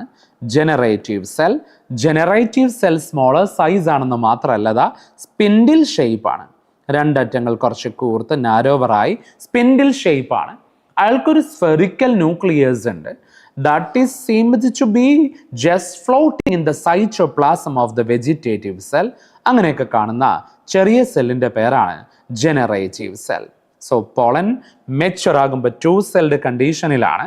ഒരു vegetative സെല്ലും ഒരു ജനറേറ്റീവ് സെല്ലുമാണ് അന്നേരം ഉള്ളത്. വെജിറ്റേറ്റീവ് സെല്ലിൻ്റെയും ജനറേറ്റീവ് സെല്ലിൻ്റെയും speciality, the vegetative cell is bigger in size, has abundant reserved materials and large irregularly shaped nucleus. At the same time, generative cell is smaller in size, and simply floats in the cytoplasm of the vegetative cell. It is spindle-shaped in nature with a dense cytoplasm and a nucleus. Thus, the pollen becomes two-celled. ഏകദേശം over 60%, rounded figure 60% അല്ല, over 60%, that means above 60% of angiosperms, the pollen grains are shed, the anther dies, and pollens are released at this two-celled condition. But in the remaining members, approximately 40% of angiosperms in the remaining species, avarku two-celled pollen grain, ഒരു vegetative cellum ഒരു generative cellum ഉള്ള ആ two-celled pollen grain generative cell ഒന്നും കൂടെ divide ചെയ്ത് രണ്ട് generative cells form ചെയ്യും. മൊത്തം അപ്പോൾ 3-celled condition ആവും. ആ 3-celled condition ആയതിനു ശേഷമാണ് 40%ഓളം ആൻജിയോസ്പേംസിൽ ആന്തർ ഡിഹൈസ് ചെയ്ത് പോളൻസ് റിലീസ് ചെയ്യുക. So pollen grains initially 1-celled ആണ്, പിന്നീട് 2-celled ആവും, പിന്നെ 3-celled ആവും. എങ്കിലും അതിൽ 2-celled കണ്ടീഷനെ തന്നെ മെച്യൂർ പോളൻ ഗ്രെയിൻ ആയിട്ടാണ് കണക്കാക്കുക. വെജിറ്റേറ്റീവ് സെൽ ജനറേറ്റീവ് സെൽസിന് നറിഷ്മെന്റ് കൊടുക്കാനാണ് ഇരിക്കുക. ജനറേറ്റീവ് സെല്ലുകൾ ഡെവലപ്പ് ചെയ്തിട്ടാവട്ടെ മെയിൽ ഗമീറ്റ്സ് ആയിട്ട് മാറും. രണ്ട് മെയിൽ ഗമീറ്റ്സ് ആണ് ആൻജിയോസ്പേംസിന്റെ പോളൻ ഗ്രെയിൻസിൽ ഫോം ചെയ്യുക. One for syngamy and the another for triple fusion. Together is a double fertilization. നോക്കൂ, ഒരു പോളൻ മദർ സെൽ എന്ന ഡിപ്ലോയിഡ് ആയ മൈക്രോസ്പോർ മദർ സെല്ലിന് മിയോസിസ് എന്ന റിഡക്ഷൻ ഡിവിഷൻ നടന്നുണ്ടാവുന്നതാണ് പോളൻ ടെട്രാഡ് അല്ലെങ്കിൽ മൈക്രോസ്പോർ ടെട്രാഡ്. ഗ്ലോബുലാർ സ്ഫെറിക്കറ്റീവ് സെൽ, അതിൽ spindle shape ഉള്ളതും spherical nucleus ഉള്ളതും ഡെൻസ് സൈറ്റോപ്ലാസം ഉള്ളതും വെജിറ്റേറ്റീവ് സെല്ലിന്റെ സൈറ്റോപ്ലാസമിൽ ഫ്ലോട്ട് ചെയ്തതും ജനറേറ്റീവ് സെല്ലാണ്. ലാർജ് സൈസ് ഉള്ളതും ഇറഗുലർ ന്യൂക്ലിയസ് ഉള്ളതും റിച്ച് ഓഫ് റിസർവ് ഫുഡ് ഉള്ളതും വെജിറ്റേറ്റീവ് സെല്ലിലാണ്. 60% ആൻജിയോസ്പേംസിന് ഈ എബോവ് അഥവാ ഓവർ 60% ആൻജിയോസ്പേംസിന് പോളൻസി 2-celled സ്റ്റേജിൽ തന്നെ റിലീസ് ചെയ്യും. But in the remaining about 40% of members 3-celled ആയതിനു ശേഷമാണ് ആന്തർ ഡിഹൈസ് ചെയ്ത് പോളൻ റിലീസ് ചെയ്യുക. പറഞ്ഞതനുസരിച്ച് പോളൻ ഗ്രെയിൻസിന്റെ vegetative cell rich of nutrients ആണ്. അപ്പോൾ നമുക്ക് ജനറലൈസ് ചെയ്ത് പറയാം pollen grains are rich in nutrients എന്ന്. വെജിറ്റേറ്റീവ് സെല്ലാണ് റിച്ച് ഓഫ് ന്യൂട്രിയൻസ്. അതുകൊണ്ട് ഇതിന്റെ യൂസസ് നോക്കിയാൽ അത് കോൺസ്റ്റിറ്റ്യുവന്റ് ഓഫ് ഹണിയാണ്. ഹണീൻ്റെ one of the major constituent ആണ് പോളൻ ഗ്രെയിൻസ്. പോളൻ ഗ്രെയിൻസിനെ പറ്റി പഠിക്കുന്നതിനെ പാലിനോളജി എന്നാണ് വിളിക്കുക. പാലിനോളജി. ഓക്കെ, തേനിൽ ഹണിയിലെ ഒരു മെയിൻ ഇൻഗ്രീഡിയൻ്റ് ആണ് പോളൻ ഗ്രെയിൻ. പാലിയന്റോളജി അല്ല, അത് സ്റ്റഡി ഓഫ് ഫോസിൽസ് ആണ്. ഇത് palynology, study of pollen grains ആണ്. And because of the rich nutrients, the same pollen grains are used to make food supplements. Food in additionally കഴിക്കുന്ന supplements in the form of tablets and syrups. ഇതിൻ്റെ photographs ഒക്കെ താഴെ തന്നിട്ടുള്ളത് B pollen എന്നുള്ളൊരു brand നെയിമിൽ ഇറങ്ങുന്ന സിറപ്പുകളെ പറ്റിയിട്ടും ടാബ്ലറ്റ്സിനെ കുറിച്ചിട്ടൊക്കെയാണ് ഫിഗറിലുള്ളത്. Okay, കുറച്ച് data ഒക്കെ അവിടെ എഴുതി വെച്ചിട്ടുണ്ട്, സിമ്പിൾ ഒന്ന് വായിച്ചു വെച്ചേക്കണം. Right. And pollen consumption has been claimed to improve the performance of athletes and race horses. Athletesനും race horsesനും ന്യൂട്രിയൻ റിച്ച് സപ്ലിമെന്റ് ആയി ആക്ട് ചെയ്തുകൊണ്ട് പോളൻ ഇൻടേക്ക് അവരുടെ പെർഫോമൻസ് ഇംപ്രൂവ് ചെയ്യുന്നതായിട്ട് ക്ലെയിം ഉണ്ട്. ഓക്കെ, ഇതൊക്കെ പോളൻ ഗ്രെയിൻസിനെ കൊണ്ടുള്ള അഡ്വാൻറ്റേജസ് ആണ്. When once they are shed from the anther, ആന്തറിന്റെ ഡിഹസൻസിന് ശേഷം പോളൻ ഗ്രെയിൻസ് റിലീസ് ചെയ്താൽ അത് 60% ആൻജിയോസ്പേംസിന് 2-celled കണ്ടീഷനിലും 40% ആൻജിയോസ്പേംസിന് അത് 3-celled കണ്ടീഷനിലുമാണ് നടക്കുക. അത് നടക്കുമ്പോൾ തീർച്ചയായിട്ടും റിലീസ് ചെയ്ത ആന്തറിൽ നിന്ന് റിലീസ് ചെയ്ത pollen grains after shedding them, pollen grains have to land on the stigma. സ്റ്റിഗ്മയിൽ ലാൻഡ് ചെയ്യേണ്ടതുണ്ട് before they lose the viability. Viability is the ability of pollen grains to get germinated. Pollen grains-ന് germinate ചെയ്യാനുള്ള capability-ൻ്റെ പേരാണ് എന്ത്? Viability. Pollen viability എന്നാണ് പറയാം. Same kind of viability obviously സീഡുകൾക്കുണ്ട്. സീഡുകൾക്കാവുമ്പോൾ നമ്മൾ അതിനെ സീഡ് വയബിലിറ്റി എന്നാണല്ലോ പറയാം. ഓക്കെ, ഇത് പോളൻ വയബിലിറ്റി. പോളൻ ഗ്രെയിൻസിന് ജെർമിനേറ്റ് ചെയ്യാനുള്ള കണ്ടീഷന്റെ പേരാണ് എന്ത്? Pollen viability. എബിലിറ്റിയാണ് പോളൻ വയബിലിറ്റി. ഓക്കെ, എല്ലാ ആൻജിയോസ്പേംസിൻ്റെയും പോളൻ ഗ്രെയിൻസിന് ഒരേ ഡ്യൂറേഷൻ ഓഫ് വയബിലിറ്റി അല്ല ഉള്ളത്, വേരിയബിൾ ആണ്. അതിനെ ഡിപ്പെൻഡ് ചെയ്യുന്നത് ആരൊക്കെയാണെന്നൊരു പ്രീവിയസ് ക്വസ്റ്റ്യൻ ആണ്. അതിനെ ഡിപ്പെൻഡ് ചെയ്യുന്നത് the prevailing temperature and humidity ആണ്. അവൈലബിൾ ടെമ്പറേച്ചറും ഹ്യൂമിഡിറ്റിയും അനുസരിച്ച് വയബിലിറ്റി പീരീഡ് വേരി ചെയ്യാറുണ്ട്. സിറീൽസിനെ അറിയാലോ, കിങ്ഡം പ്ലാന്റിന്റെ ഡിവിഷൻ ആൻജിയോസ്പേംസിലെ ക്ലാസ് മോണോകോട്സിൽ പൊയേസിയിൽ വരുന്നതും നമ്മുടെ കാർബോഹൈഡ്രേറ്റിന്റെ മേജർ സോഴ്സായി അറിയപ്പെടുന്നതുമായ സിറീൽസ്, ധാന്യങ്ങൾ എന്ന് മലയാളം അല്ലെ. സിറീൽസ് ആയ റൈസ്, വീറ്റ് തുടങ്ങിയ സിറീൽസിന് viability period within 30 minutes loss ആവും. Less than 30 minutes of viability മാത്രമേ സിറീൽസിനുള്ളൂ. But certain members of family like Rosaceae, റോസാ ചെടികളുടെ കുടുംബം, ലെഗുമിനേസി, ഫെബേസിയും മിമോസേസി, തൊട്ടാൽവാടികളുടെ കുടുംബവും സിസാൽപീനിയും ഒക്കെ വരുന്ന ഒരു parental ഫാമിലിയായ ലെഗുമിനേസി and Solanaceae, potato family എന്നറിയപ്പെടുന്ന സൊളനേസി, അവർക്കൊക്കെ വയബിലിറ്റി ഫോർ മന്ത്സ് ഉണ്ട്. Okay, viability period for months, കുറച്ച് മാസങ്ങളോളം വയബിലിറ്റി ഉണ്ട്. Anyway, thank you so much for many of the members who commented me and recognized me. Thank you so much. Right? Keep watching the session and ask me the doubts when you felt it. Okay. And we can artificially preserve these pollen grains without losing their viability by keeping them in liquid nitrogen at -196 degrees Celsius. The process is said to be cryopreservation. നമുക്ക് cryo preservation ചെയ്യാൻ പറ്റും. -196 degrees Celsiusൽ liquid നൈട്രജനിൽ viability loss ചെയ്യാതെ keep ചെയ്യാൻ പറ്റും. ഇവിടെ കൊടുത്ത photograph നിങ്ങൾക്ക് പരിചയമുണ്ടോ മക്കളെ? നല്ല ഭംഗിയുള്ള പൂക്കളൊക്കെ ഉണ്ടല്ലേ. ആസ്റ്ററേസി അഥവാ കമ്പോസിറ്റ് എന്നുള്ള ഫാമിലിയിലാണ് ഇത് വരിക. ഇതിന്റെ പേര് പാർത്തീനിയം എന്നാണ്. പാർത്തീനിയം പ്ലാന്റ് ആണ്. നമ്മൾ ഇതിനെ ക്യാരറ്റ് ഗ്രാസ് എന്നാണ് വിളിക്കുക. അതൊരു ഇന്ത്യൻ നേറ്റീവ് പ്ലാന്റ് അല്ല. That was came to India from Mexico. മെക്സിക്കോയിൽ നിന്നാണ് ഇന്ത്യയിലേക്ക് അത് വന്നത്. മെക്സിക്കോയിൽ നിന്ന് ഇന്ത്യയിലേക്ക് വന്ന ഒരു വീട്, ഒരു കളച്ചെടിയാണ് ഈ parthenium. That was came to India together with the imported wheat varieties as parts of Green Revolution. 1963 green റവല്യൂഷന്റെ കാലത്ത് 1963 മെക്സിക്കോയിൽ നിന്ന് ഫാദർ ഓഫ് ഗ്രീൻ റവല്യൂഷൻ ആയിരുന്ന മെക്സിക്കൻ സയന്റിസ്റ്റ് ആയിരുന്ന നോർമൻ ഇ ബൊർലോഗ് നല്ല സെമി ഡ്വാർഫായ ഹൈ ഈൽഡിംഗ് ആയ ഡിസീസ് റെസിസ്റ്റന്റ് വീറ്റ് വെറൈറ്റികളെ ഇന്ത്യയിലേക്ക്, all the wheat growing belts of ഇന്ത്യയിലേക്ക് ഇൻട്രൊഡ്യൂസ് ചെയ്തിരുന്നു. ആ ഗോതമ്പിന്റെ പേര്, വെറൈറ്റികളുടെ പേര് സൊനാലിക്ക ആൻഡ് കല്യാൺ സോന എന്നാണ്. സൊനാലിക്ക ആൻഡ് കല്യാൺ സോന വീറ്റ് വെറൈറ്റികളാണ്, മെക്സിക്കോയിൽ നിന്ന് വന്നതാണ്. അതോടൊപ്പം അറിയാണ്ട് കയറി വന്ന ലൈക്ക് വീഡാണ്, മെക്സിക്കൻ വീഡാണ് parthenium or the carrot grass. അത് സിവിയർ പോളൻ അലർജി കോസ് ചെയ്യും. Pollen grains of many species including Parthenium cause severe allergies and bronchial afflictions like allergy, asthma, bronchitis, etc. Respiratory disorders cause ചെയ്തിരുന്നു. അതിനൊരു example ആണ് parthenium or the carrot grass came to India from Mexico together with the imported wheat varieties. അത്രയൊക്കെ കാര്യങ്ങളാണ് നമുക്ക് ആൻജിയോസ്പേംസിന്റെ site of sexual റീപ്രൊഡക്ഷനായ ഫ്ലവറിലെ male reproductive പാർട്ടായ ആൻഡ്രീഷ്യത്തിനെ കുറിച്ചും, യൂണിറ്റായ സ്റ്റെയ്മൻ, അതിൻ്റെ ഫെർട്ടൈൽ പാർട്ടായ ആന്തർ, ആന്തറിൻ്റെ ഹാഫായി ലോബ്, ലോബിൻ്റെ കോർണറിൽ തീക്കസ് സിംഗുലർ, അതിൽ സിലിണ്ട്രിക്കൽ സ്ട്രക്ചറായ microsporangium appear to be near circular in cross section.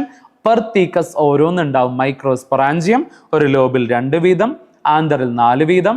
Cover ചെയ്യാൻ 4 വാൾ ലെയേഴ്സ്, അതിൻ്റെ ഫങ്ഷൻസ്, ടപ്പീറ്റമിൻ്റെ സ്ട്രക്ചറൽ ആൻഡ് ഫങ്ഷണൽ സ്പെഷ്യാലിറ്റി, അകത്ത് ഫിൽ ചെയ്ത് വെച്ച സ്പോറോജീനസ് ടിഷ്യൂ, ഇൻഡിവിജ്വൽ സെൽസ് ആയി pollen mother cells, the PMC, the potential pollen or the microspore mother cells that undergo meiosis by a process called the microsporogenesis leads to the formation of tetrads. The four cells associated together and mature the dehydrate ചെയ്യുമ്പോൾ കാലേസ് എൻസൈമിൻ്റെ activity കൊണ്ട് tetrad dissociate ചെയ്ത microspores develop ചെയ്ത് form ചെയ്ത pollen grains mail ഗെമറ്റോഫൈറ്റ്സ് ആയി work ചെയ്യും. As the male gametes are born within the pollen grains. ഓരോ pollen ഗ്രെയിനിലും 2 വീതം mail gametes ആണ് ഫോം ചെയ്യുക അല്ലെ, ഡബിൾ ഫെർട്ടിലൈസേഷന് വേണ്ടി. ഇനി നമ്മൾ കേൾക്കാൻ പോണത് ഫീമെയിൽ റീപ്രൊഡക്റ്റീവ് പാർട്ടിനെ കുറിച്ചാണ്. ഒരു ആൻജിയോസ്പേം ഫ്ലവറിന്റെ ഫീമെയിൽ റീപ്രൊഡക്റ്റീവ് പാർട്ടിന്റെ പേരാണ് എന്ത്? ഗൈനീഷ്യം. ഗൈനീഷ്യം അത് കാർപ്പൽസ് ഓർ പിസ്റ്റൽസ് കൊണ്ട് നിർമ്മിച്ചതാണ്. ഓരോ ഗൈനീഷ്യമിനും അതിൻ്റെ യൂണിറ്റായ കാർപ്പലിൽ 3 പാർട്സ് ആണ് ഉണ്ടാവുക: സിഗ്മ, സ്റ്റൈൽ ആൻഡ് ഓവറി. അറ്റത്ത് പോളൻ ഗ്രെയിനുകളെ റിസീവ് ചെയ്യുന്ന സിഗ്മ, സെൻട്രലി ഒരു സ്റ്റൈൽ, താഴെ ഓവ്യൂളുകൾ ഹോൾഡ് ചെയ്യുന്ന സ്വളനായ പാർട്ട് ഓവറി. ഓവറിന്റെ ഉള്ളിലാണ് മക്കളെ മെഗാസ്പോറാഞ്ചിയം ഉണ്ടാവുക. മെഗാസ്പോറാഞ്ചിയമിന്റെ വേറെ പേരാണ് ഓവ്യൂൾ. മെഗാസ്പോറാഞ്ചിയമാണ് ഓവ്യൂൾ. ഒവ്യൂൾസ്. ഒരു ഓവറിന്റെ ഉള്ളിൽ ഒവ്യൂളിന്റെ നമ്പർ ഒക്കെ ഹൈലി വേരിയബിൾ ആയിരിക്കും. ഏതെങ്കിലും ഫ്രൂട്ട്സിനകത്ത് സിംഗിൾ സീഡേ കാണുള്ളെങ്കിൽ അവർക്ക് സിംഗിൾ ഒവ്യൂൾ ഉണ്ടായിരുന്നു ഉള്ളതാണ് അർത്ഥം. Like mango, coconut etcetera. ഒരേ ഓവറിന്റെ ഉള്ളിൽ കുറെ ഒവ്യൂൾസ് ഉണ്ടെങ്കിലോ അത് കുറെ മെനി സീഡഡ് ഫ്രൂട്ട്സ് ഫോം ചെയ്യുക. വാട്ടർമെലൺ പോലെ. മെഗാസ്പൊറാഞ്ചിയമിനും അകത്താണ് ഫീമെയിൽ ഗെമറ്റോഫൈറ്റ് ആയി എംബ്രിയോ സാക്ക് ഫോം ചെയ്യാം. ഫീമെയിൽ ഗെമറ്റോഫൈറ്റ് ആണ് എംബ്രിയോ സാക്ക്.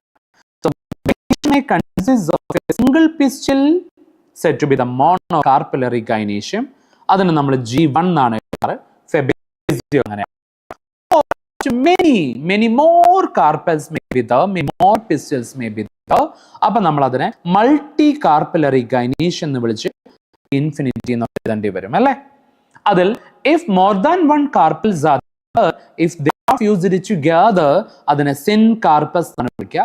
ഫോർ എക്സാമ്പിൾ, ഗൈനീഷ്യത്തിന് 2 കാർപ്പൽ ഫ്യൂസ് ബൈകാർപ്പലറി syncarpus ഗൈനീഷ്യം, 3 കാർപ്പൽസ് ലിലിയേസി പോലെ ഫ്യൂസ് ചെയ്താൽ ട്രൈകാർപ്പലറി syncarpus ഗൈനീഷ്യം. നമ്പറിന് ബ്രാക്കറ്റ് ഇട്ട് സൂചിപ്പിക്കണം. Carpels free from one another ആണെങ്കിൽ അപ്പോകാർപ്പസ്, നമ്പറിന് ബ്രാക്കറ്റ് വേണ്ട. ബൈകാർപ്പലറി അപ്പോകാർപ്പസ്, മൾട്ടികാർപ്പലറി അപ്പോകാർപ്പസ് എക്സെട്ര. പ്രൊവൈഡ് ചെയ്യുന്ന ഫിഗേഴ്സിൽ ആദ്യത്തേത് ഹിബിസ്കസ് എന്ന ചൈന റോസിൻ്റെതാണ്. അവർക്ക് തലാമസിൽ കാണുന്ന ഓവറിക്ക് ഈ ഓവറിക്ക് 5 കാർപ്പൽസ് ഫ്യൂസ്ഡ്. അതുകൊണ്ട് നമ്മൾ അതിനെ G5 in brackets എന്നാണ് എഴുതുക. പെൻഡാകാർപ്പലറി syncarpus ഗൈനീഷ്യം എന്നാണ് വായിക്കുക. ഫിഗർ ബി നമ്മുടെ മുമ്പിൽ പ്രസന്റ് ചെയ്യാൻ പോണത് പപ്പാവറിനെയാണ്. പപ്പാവസ് സൊംനിഫറം. അയാൾക്ക് മെനി കാർപ്പൽസ് ഉണ്ട്. ഓൾ ആർ ഫ്യൂസ്ഡ് ടുഗെദർ ആണ്. G ഇൻഫിനിറ്റി ഇൻ ബ്രാക്കറ്റ്സ് എന്ന് എഴുതണം. അതിനെ നമ്മൾ തീർച്ചയായിട്ടും മൾട്ടി കാർപ്പലറി syncarpus ഗൈനീഷ്യം എന്ന് വിളിക്കണം. ആൻഡ് ദെറാഫ്റ്റർ നമുക്കിവിടെ കാണാൻ പറ്റുന്നത് മൈക്കീലിയ ചെടീനെയാണ്. മൈക്കീലിയക്ക് നോക്കൂ, ഇത് sigma style ovary, sigma style ovary, sigma style ovary. ഒരുപാട് പിസ്റ്റൽസ് ഇൻഡിപെൻഡൻ്റ് ആയി നിൽക്കുവാണ്, ഫ്രീ ഫ്രം വൺ അനദർ ആണ്. അപ്പോൾ ഒബ്വിയസ്ലി നമുക്ക് അവർക്ക് G ഇൻഫിനിറ്റി എന്ന് മാത്രം കൊടുത്താൽ മതി. അതിന് നമ്മൾ മൾട്ടി കാർപ്പലറി അപ്പോകാർപ്പസ് ഗൈനീഷ്യം എന്നാണ് വിളിക്കുക. Okay, figure A shows a dissected flower of hibiscus showing pistil that is bearing pentacarpellary syncarpus gynecium. Figure B shows the multicarpellary syncarpus pistil of Papaver somniferum, and the figure C shows a multicarpellary apocarpus gynecium of Michelia. Okay, ശരി. Each pistil, ഓരോ പിസ്റ്റിലിനും 3 parts ആണ് ഉണ്ടാവുക. അറ്റത്ത് pollen ഗ്രൈനുകളെ receive ചെയ്യുന്ന ഭാഗം sigma, നടുവിൽ pollen tube കടന്നു പോകുന്ന ഭാഗം സ്റ്റൈൽ, ബേസിൽ ബോട്ടമിൽ വ്യൂളുകളെ ഹോൾഡ് ചെയ്യുന്ന സ്വളൻ പാർട്ടിന്റെ പേര് ഓവറി. ഓവറി കട്ട് ചെയ്താൽ അതിനകത്ത് ചേംബർ ഉണ്ടാവും. അതിനെ ലോക്യൂൾ ഒവേറിയൻ ക്യാവിറ്റി അഥവാ ലോക്യൂൾ എന്നൊക്കെയാണ് വിളിക്കുക. ഒവേറിയൻ ക്യാവിറ്റി ഓർ ലോക്യൂൾ എന്നാണ് പറയാം. Each pistil has 3 parts. What are they? Stigma, style and ovary. അതിൽ സിഗ്മേനെയും ഓവറിനെയും കണക്ട് ചെയ്യുന്ന സെൻട്രൽ പാർട്ടാണ് സ്റ്റൈൽ. പോളനുകളെ റിസീവ് ചെയ്യുന്ന ഭാഗമാണ് സ്റ്റിഗ്മ. ഒവ്യൂളുകളെ ബെയർ ചെയ്യുന്ന ബേസൽ സ്വളൻ പാർട്ടിന്റെ പേരാണ് എന്ത്? Ovary. Inside the ovary is the chamber said to be the ovarian cavity or locule. അതിനകത്തൊരു nutritive tissue കൂടി ഉണ്ടാവും. അകത്ത് കാണുന്ന ന്യൂട്രിറ്റീവ് ടിഷ്യൂവിന്റെ പേരാണ് പ്ലാസൻഡ. അകത്ത് കാണുന്ന ന്യൂട്രിറ്റീവ് ടിഷ്യൂ ആണ് കുഷ്യൻ ലൈക്ക് ടിഷ്യൂവിന്റെ പേരാണ് എന്ത്? പ്ലാസൻഡ. പ്ലാസൻഡയിലേക്കാണ് 1 or more ഒവ്യൂളുകളെ അറേഞ്ച് ചെയ്ത് വെക്കുക. Okay, arising from the placenta are the megasporangia. Megasporangia are the ovules, singular ovule, megasporangium. Number of ovules in an ovary may be 1, as in wheat, paddy, mango, coconut, avocado, etc., to many, as in papaya, watermelon, orchids, etc. ലോകത്ത് largest number of smallest seeds തരുന്ന ചെടികളാണ് ആര്? Orchids. ഓർക്കിഡ്സിനാണ് largest number smallest seeds ഉള്ളത്. മോണോകോട്ടുകളിലെ non endospermous seeds ഉള്ളത് ഓർക്കിഡ്സിനാണ്. Fine. അവർക്ക് ഓയിൽ റിച്ച് എൻഡോസ്പെർമ ആബ്സെന്റ് ആണ്. ഓക്കെ, അത് ഓർക്കിഡ്സ് ആണ്. എപ്പിഫൈഡ്സ് ആണ് അല്ലെ ഓർക്കിഡ്സ്. കൊമൻസാലിസമിന് എക്സാമ്പിൾ ആയ ഓർക്കിഡ്സ്. ഒരു മെഗാസ്പൊറാഞ്ചിയം അഥവാ ഒവ്യൂളിന്റെ സ്ട്രക്ചറിനെ കുറിച്ചുകൂടി നമുക്ക് അറിയേണ്ടതുണ്ട്. മെഗാസ്പൊറാഞ്ചിയം അഥവാ ഒവ്യൂൾ, ഒവ്യൂളാണ് മെഗാസ്പൊറാഞ്ചിയം. ഒബ്വിയസ്ലി ആൻജിയോസ്പെർമിന്റെ മെയിൻ പ്ലാൻ ബോഡി സ്പോറോഫൈറ്റ് ആണ്, അത് ഡിപ്ലോയിഡ് ആണ്. ആൻജിയോസ്പെർമിന്റെ പ്രധാന ശരീരം നമ്മളൊരു പ്ലാന്റ് ആയി ട്രീ ആയി കാണുന്ന ഭാഗം herb or, shrub or, tree or climber or creeper ഒക്കെ ആയി കാണുന്നത് മെയിൻ പ്ലാൻ ബോഡി. അത് അതിൻ്റെ സ്പോറോഫൈറ്റ് ആണ്, ഡിപ്ലോയിഡ് നേച്ചറിലാണ് ഉണ്ടാവുക. അതിൽ സൈറ്റോ സെക്ഷൽ റീപ്രൊഡക്ഷനായി ഫോം ചെയ്ത ഫ്ലവറിന്റെ പ്ലോയിഡിയും ഡിപ്ലോയിഡ് ആണ്. ഫ്ലവർ പാർട്സ് ആയി കാലിക്സ്, കൊറോള, ആൻഡ്രീഷ്യം, ഗൈനീഷ്യം ഒക്കെ ഡിപ്ലോയിഡ് ആണ്. ഫീമെയിൽ പാർട്ടായ ഗൈനീഷ്യമിനെ മാത്രം ഇവിടെ സംസാരിച്ചാൽ അത് ഡിപ്ലോയിഡ് ആണ്. 2n നമ്പർ തന്നെയാണ്, ഡിപ്ലോയിഡ് ആണ്. അതുകൊണ്ട് അതിൻ്റെ യൂണിറ്റ് ആയ കാർപ്പൽസ് ഡിപ്ലോയിഡ് ആണ്. സിഗ്മ, സ്റ്റൈൽ, ഓവറി ഒക്കെ ഡിപ്ലോയിഡ് തന്നെയാണ്. അതുകൊണ്ട് ഓവറി ഡെവലപ്പ് ചെയ്തുണ്ടാവുന്ന ഫ്രൂട്ടും ഇൻ ഫ്യൂച്ചർ എന്തുതന്നെയാണ്? ഡിപ്ലോയിഡ് തന്നെയാണ്. ഓവറിൻ്റെ അകത്താണ് ഒവ്യൂൾസ് അഥവാ മെഗാസ്പൊറാഞ്ചിയകൾ ഉള്ളത്. ഒവ്യൂൾസിന്റെ പ്ലോയിഡിയം എന്താണ്? ഡിപ്ലോയിഡ് ആണ്. ഓക്കെ, ആ മെഗാസ്പൊറാഞ്ചിയമായ ഒവ്യൂൾ അത് അറൈസ് ചെയ്യുന്നത് ഓവറിൻ്റെ ഉള്ളിൽ ഒവേറിയൻ ക്യാവിറ്റി എന്ന ലോക്യൂളിൻ്റെയും ഉള്ളിലാണ്. ഓവറിൻ്റെ അകത്ത് ഒവേറിയൻ ക്യാവിറ്റി ആയ ലോക്യൂളിനകത്ത് കുഷ്യൻ ലൈക്ക് ന്യൂട്രിറ്റീവ് ടിഷ്യൂ ആയ പ്ലാസെന്റയിൽ നിന്നാണ് മെഗാസ്പൊറാഞ്ചിയകളായ ഒവ്യൂൾസ് അറൈസ് ചെയ്യുക. അതിനുവേണ്ടി ഇവിടെയാണ് പ്ലാസെന്റ ഉള്ളത് എന്നുണ്ടെങ്കിൽ ആ പ്ലാസെന്റയിലേക്ക് ഞാൻ ഈ ബ്ലൂയിഷ് ആയി വരച്ചത് പ്ലാസെന്റ ആണെങ്കിൽ പ്ലാസെന്റയിലേക്ക് ഒവ്യൂളുകളെ അറ്റാച്ച് ചെയ്യാൻ വേണ്ടി ഒവ്യൂളുകൾക്ക് ഒരു സ്റ്റാക്ക്, ഒരു തണ്ട് ഉണ്ടാവും. ആ സ്റ്റാക്കിനെ വിളിക്കുന്ന പേരാണ് ഫ്യൂണിക്കിൾ എന്നോ ഫ്യൂണിക്കുലസ് എന്നോ ഒക്കെ വിളിക്കാം. ഫ്യൂണിക്കുലസ് എന്നോ ഫ്യൂണിക്കിൾ എന്നോ പറയാം. അത് ഒവ്യൂളിന്റെ സ്റ്റാക്കാണ്. നോക്കൂ, റിയലി ഒവ്യൂളിന്റെ സ്ട്രക്ചർ എന്ന് പറയുമ്പോൾ ഫ്യൂണിക്കുലസ് ഇങ്ങനെ നിന്ന് ഒവ്യൂൾ ഇങ്ങനെയാണ് നിൽക്കേണ്ടത് റിയലി. പക്ഷേ ഓവറിൻ്റെ അകത്തെ മിനിമം സ്പേസിൽ ഒവ്യൂളുകൾ അറേഞ്ച് ചെയ്യുമ്പോൾ most probably in majority of angiosperms ഇങ്ങനെ നിൽക്കേണ്ടുന്ന ഒവ്യൂള് ഇങ്ങനെ ആവുമ്പോൾ ലൈക്ക് 90 ഡിഗ്രി കർവേച്ചർ അല്ലേ ആയുള്ളൂ. അത് കഴിഞ്ഞ് ഒരു 90 കൂടി, അപ്പോൾ 180 ഡിഗ്രി അങ്ങ് കേർവ് ആവും.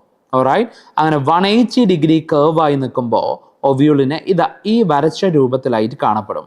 നമ്മൾ ഈ കാണുന്ന ഫിഗർ പോലെ കാണപ്പെടും. അത് റിയൽ ആയിട്ടുള്ള ഒരു ഒവ്യൂള് ഒരു 180 ഡിഗ്രി കോയിൽ ചെയ്തതാണ്. അപ്പം നമ്മൾ അതിനെ അനാട്രോപ്പസ് ഒവ്യൂൾ എന്നാണ് വിളിക്കാറ്. റിയലി സ്ട്രെയിറ്റ് ആയിട്ട് ഇങ്ങനെ നിൽക്കുന്ന ഒവ്യൂളിനെ നമ്മൾ ഓർത്തോട്രോപ്പസ് ഒവ്യൂൾ അല്ലെങ്കിൽ എട്രോപ്പസ് ഒവ്യൂൾ എന്നൊക്കെയാണ് വിളിക്കേണ്ടത്. പക്ഷെ most of the angiosperms, in many of the angiosperms, ഓവറിൻ്റെ ഉള്ളിലെ മിനിമം സ്പേസിൽ ഒവ്യൂളുകൾ ഇങ്ങനെ നിൽക്കാതെ ഇത്രയാകുമ്പോൾ 90 ഡിഗ്രി അല്ലേ ആയുള്ളൂ, ഇങ്ങനെ നിൽക്കും. 180 ഡിഗ്രി കർവ് ചെയ്ത് നിൽക്കും. അതാണ് അനാട്രോപ്പസ് ഒവ്യൂൾ. നമ്മളിപ്പോൾ വരച്ചിട്ടുള്ളത് ഒരു അനാട്രോപ്പസ് ഒവ്യൂളിനെയാണ്. ആ ഫ്യൂണിക്കുലസ് ചെന്ന് അറ്റാച്ച് ചെയ്യുന്നത് അതുകൊണ്ട് തന്നെ മക്കളെ ഒവ്യൂളിൻ്റെ ബേസിലേക്കാണ്. ഒവ്യൂളിൻ്റെ ബേസിനെ വിളിക്കുന്ന പേരാണ് ചലാസ. ഒവ്യൂളിൻ്റെ ബേസിൻ്റെ പേരാ മക്കളെ എന്ത്? ചലാസ. അതിപ്പം മുകളിലായി കാണുന്നതായി തെറ്റിദ്ധരിക്കേണ്ട, അത് ഈ 180 ഡിഗ്രി കർവേച്ചർ ഉള്ളതുകൊണ്ടാണ് കേട്ടോ. ഒവ്യൂളിൻ്റെ ടിപ്പ് ഭാഗത്ത് ഒരു മൈക്രോസ്കോപ്പിക് ഓപ്പണിംഗ് ഉണ്ട്. ആ ഭാഗമാണ് ഒവ്യൂളിൻ്റെ ടിപ്പ്. അവിടെ കവറിങ് ആബ്സെൻ്റ് ആണ്. ആ ഭാഗത്തിൻ്റെ പേര് മൈക്രോപൈൽ എന്നാണ്. ആ opening is for the entry of pollen tube into the ovule. ഫെർട്ടിലൈസേഷന് വേണ്ടിയിട്ട് സിഗ്മയിൽ ലാൻഡ് ചെയ്ത പോളൻ ഗ്രെയിൻ ജെർമിനേറ്റ് ചെയ്തുണ്ടായ പോളൻ ട്യൂബ് സ്റ്റൈൽ വഴി ഓവറിയിലെത്തിയിട്ട് ഓവറിയിൽ നിന്ന് ഒവ്യൂളിലേക്ക് കയറണമല്ലോ. മോസ്റ്റ് ആൻജിയോസ്പേംസിലും പോളൻ ട്യൂബിന് ഒവ്യൂളിലേക്ക് എൻ്റർ ചെയ്യാനുള്ള പാത്ത് ഈ ടിപ്പ് ഓഫ് ഒവ്യൂളാണ്. അവിടെ ഒരു മൈക്രോസ്കോപ്പിക് ഓപ്പണിംഗ് ഉണ്ട്, പേരാണ് മൈക്രോപൈൽ. ഓക്കെ, ബാക്കി ഭാഗത്ത് മൈക്രോപൈൽ ഒഴികെയുള്ള ഭാഗത്ത് ഒവ്യൂളിനെ കവർ ചെയ്യാൻ വേണ്ടിയിട്ട് യൂഷ്വലി ആൻജിയോസ്പെമിന് 2 ലെയറുള്ള കവറിങ് ഉണ്ട്. ഇൻഡെഗ്യുമെൻസ് എന്ന് പ്ലൂറലായി കൊടുത്തിരിക്കുകയാണ്. യൂഷ്വലി 2 ലെയർ ഉള്ളതുകൊണ്ടാണ്. ഓക്കെ, ഒരു ഔട്ടർ ഇൻഡെഗ്യുമെൻറ്റും പിന്നെ ഒരു ഇന്നർ ഇൻഡെഗ്യുമെൻറ്റും. അവരാണ് ഫെർട്ടിലൈസേഷന് ശേഷം ഒവ്യൂൾ സീഡായി മാറുമ്പോൾ സീഡ് കോട്ട് ഫോം ചെയ്യുക. ഔട്ടർ ഇൻഡെഗ്യുമെൻറ്റിൽ നിന്ന് ഔട്ടർ സീഡ് കോട്ടായി ടെസ്റ്റ, ഇന്നർ ഇൻഡെഗ്യുമെൻറ്റിൽ നിന്ന് ഇന്നർ സീഡ് കോട്ടായി ടെഗ്മെൻ ഒക്കെയാണ് ഫോം ചെയ്യുക. അതിനകത്ത് ഇൻഡെഗ്യുമെൻറ്റുകൾക്കകത്ത് എൻക്ലോസ് ചെയ്ത് നിൽക്കുന്നത് ഒരു ഡിപ്ലോയിഡ് ആയ ന്യൂട്രിറ്റീവ് ടിഷ്യൂ ആണ്. പേര് ന്യൂസെല്ലസ് എന്നാണ്. ഇത് ന്യൂസെല്ലസ് ആണ്. ആ ന്യൂസെല്ലസ് ഒരു ന്യൂട്രിറ്റീവ് ടിഷ്യൂ ആണ്. അത് മൈക്രോപൈൽ ഭാഗത്ത് അളവ് കുറച്ച് കുറവാണ്. ചലാസ ഭാഗത്തേക്ക് അളവ് കുറച്ച് കൂടുതലാണ്. പേര് ന്യൂസെല്ലസ് എന്നാണ്. ന്യൂട്രിറ്റീവ് ഇൻ ഫംഗ്ഷൻ ആണ്. For giving nourishment to the developing embryo sac inside. Female gametophyte ആയി വളരാൻ പോണ embryo sac-ന് nourishment കൊടുക്കാനാണ്. Okay, so here we are trying to describe the structure of megasporangium or ovule. Attached to the placenta, the ovule is attached to the placenta by means of a stalk called the funicle or funiculus. നോക്കൂ, ടെക്സ്റ്റിലെ സെൻറ്റൻസിൽ ഫ്യൂണിക്കൽ എന്നാണ്. ഞാൻ ഇവിടെ provide ചെയ്ത ഫിഗറിൽ അത് funiculus എന്നാണ് കേട്ടോ. Body of the ovule is fused with the funicle at a point. അതിൻ്റെ പേര് ഹൈലം എന്നാണ്. ഫ്യൂണിക്കുലസും ഒവ്യൂളിൻ്റെ ബോഡിയും കൂടി ജോയിൻ ചെയ്യുന്ന പോയിന്റിൻ്റെ പേരാണ് എന്ത്? ഹൈലം. ഒവ്യൂൾ സീഡായി കഴിയുമ്പോഴും സീഡ് കോട്ടിൻ്റെ പുറത്ത് ഈ ഹൈലം പോർഷൻ ഒരു സ്കാറായി, ഒരു മാർക്കായി കാണപ്പെടും. അത് ഒവ്യൂളായിരുന്ന കാലത്ത് പ്ലാസന്റയിലേക്കുള്ള ഫ്യൂണിക്കുലസിന്റെ അറ്റാച്ച്മെന്റ് ആണ്. അന്ന് സീഡ് കോട്ടിന്റെ മേലെ ആ കവറിങ്ങിന്റെ മേലെ സ്കാറിന്റെ പേരും ഹൈലം തന്നെയാണ്. Okay, each ovule has 1 or 2 protective envelopes. ജിംനോസ്പേമുകൾക്ക് പൊതുവെ ഒവ്യൂളിന് സിംഗിൾ ലെയർ എൻവലപ്പ് ആണ് കാണാറല്ലേ. പക്ഷെ ആൻജിയോസ്പേംസിന് ജനറലി 2 ലെയർ എൻവലപ്സാണ് കാണാറ്. ഇൻഡെഗ്യുമെൻസ്, the outer integument and inner integument. Integuments encircle the nutritive tissue called the nucellus. അത് integument അത് ന്യൂസെല്ലസിന് ചുറ്റുമായിട്ടും കാണപ്പെടും. പക്ഷെ ഒരു പോയിന്റിൽ integument absent ആണ്. except that the tip of ovule left a microscopic opening called the micropyle for the embryo pollen tube into the ovule for fertilization. Right, just opposite to the micropyle. Yes, here idana micropyle region എങ്കിൽ just opposite to the micropyle is the chalaza, that is the base of ovule. Ovule in the base, right, opposite to the micropyle. ഇതൊക്കെയാണ് ഇവിടെ ഈ ഫിഗറിൽ describe ചെയ്ത portion. നമ്മൾ പറഞ്ഞതുപോലെ normally ഒരു straight വേയിൽ നിൽക്കുന്ന ഒവ്യൂൾ ഇതാണ് എട്രോപ്പസ് ovule. ovule, but in most of the cases അതൊരു 180-degree curvature കാണും. പേര് anatropous ovule. മൈക്രോസ്പൊറാഞ്ചിയമിൽ മൈക്രോസ്പോറോജെനസിസ് നടന്നതുപോലെ മെഗാസ്പോറോജെനസിസ് ആണ് ഇവിടെ നടക്കാൻ പോണേ. Okay, thank you so much for those members. NV sir, thank you so much for recognizing me. Thank you for your comments. Thank you sir. Megasporogenesis അത് ഒവ്യൂളിനകത്താണ്. Megasporangium എന്ന ഒവ്യൂളിനകത്ത് നടക്കുന്ന പ്രോസസ്സാണ്. ഒവ്യൂളിനകത്ത് ഇനീഷ്യലി ഒരു ലാർജ് ഡിപ്ലോയിഡ് സെൽ ഉണ്ട്. പേര് megaspore mother cell, the so called MMC, the megaspore mother cell. That undergo meiosis. Meiosis എന്ന റിഡക്ഷൻ ഡിവിഷൻ്റെ ഫിഗറാണ് ഇവിടെ കൊടുത്തത്. അത് 2 റൗണ്ട് സെൽ ഡിവിഷൻ ആയിട്ടാണ് നടക്കാമെന്നറിയാം. Initially meiosis 1, thereafter meiosis 2. Right, meiosis 1 നടന്നു കഴിയുമ്പോൾ ഒരു ഡിപ്ലോയിഡ് സെല്ലിൽ നിന്ന് 2 ഹാപ്ലോയിഡ് സെല്ലുകൾ, അവരെ നമ്മൾ മെഗാസ്പോർ ഡയാഡ് എന്ന് വിളിക്കും. ഹാപ്ലോയിഡ് സെൽസ് ആണ്, 2 സെൽസ് ആണ്. After A period of rest said to be the interkinesis. Our second round of meiosis carry ചെയ്യും meiosis 2. meiosis 2ന്റെ റിസൾട്ടായി 4 haploid cells form ചെയ്യും. അതാണ് മെഗാസ്പോർ ടെട്രാഡ്. അത് ഹാപ്ലോയിഡ് സെൽസ് ആണ്. Of them, one only remains back. 3 of them degenerates off. Right. The process of forming these 4 megaspore mother cells from a diploid megaspore, formation of 4 megaspores from a diploid megaspore mother cell through meiosis within the megasporangium ovule is said to be the megasporogenesis. അതിനൊക്കെയുള്ള nourishment embryo sac വളരുന്നത് വരെയുള്ള nourishment nucellus ആണ് provide ചെയ്യുക. Of the 4 megaspores formed, 4 megaspores form ചെയ്തെങ്കിലും haploid ആയ 4 മെഗാസ്പോറുകളിൽ നിന്ന് 3 of them degenerates in most of the cases. In many of the angiosperms, 3 of the megaspores degenerates off. ആ കാര്യം മാത്രമേ NCERT മെൻഷൻ ചെയ്തിട്ടുള്ളൂ. 4 പേര് സസ്റ്റെയിൻ ചെയ്യുന്നതോ 2 പേര് സസ്റ്റെയിൻ ചെയ്തതോ ആയ കാര്യം പറഞ്ഞിട്ടില്ല. ആകെ 3 പേര് ഡീജനറേറ്റ് ചെയ്ത് ഒരാൾ മാത്രം ഫങ്ഷണൽ ആകുന്ന 4 മെഗാസ്പോറുകളിൽ നിന്ന് ഒരു ഫങ്ഷണൽ മെഗാസ്പോർ ഫോം ചെയ്യുന്ന കാര്യം മാത്രമേ നമ്മളോട് NCERT പറഞ്ഞിട്ടുള്ളൂ.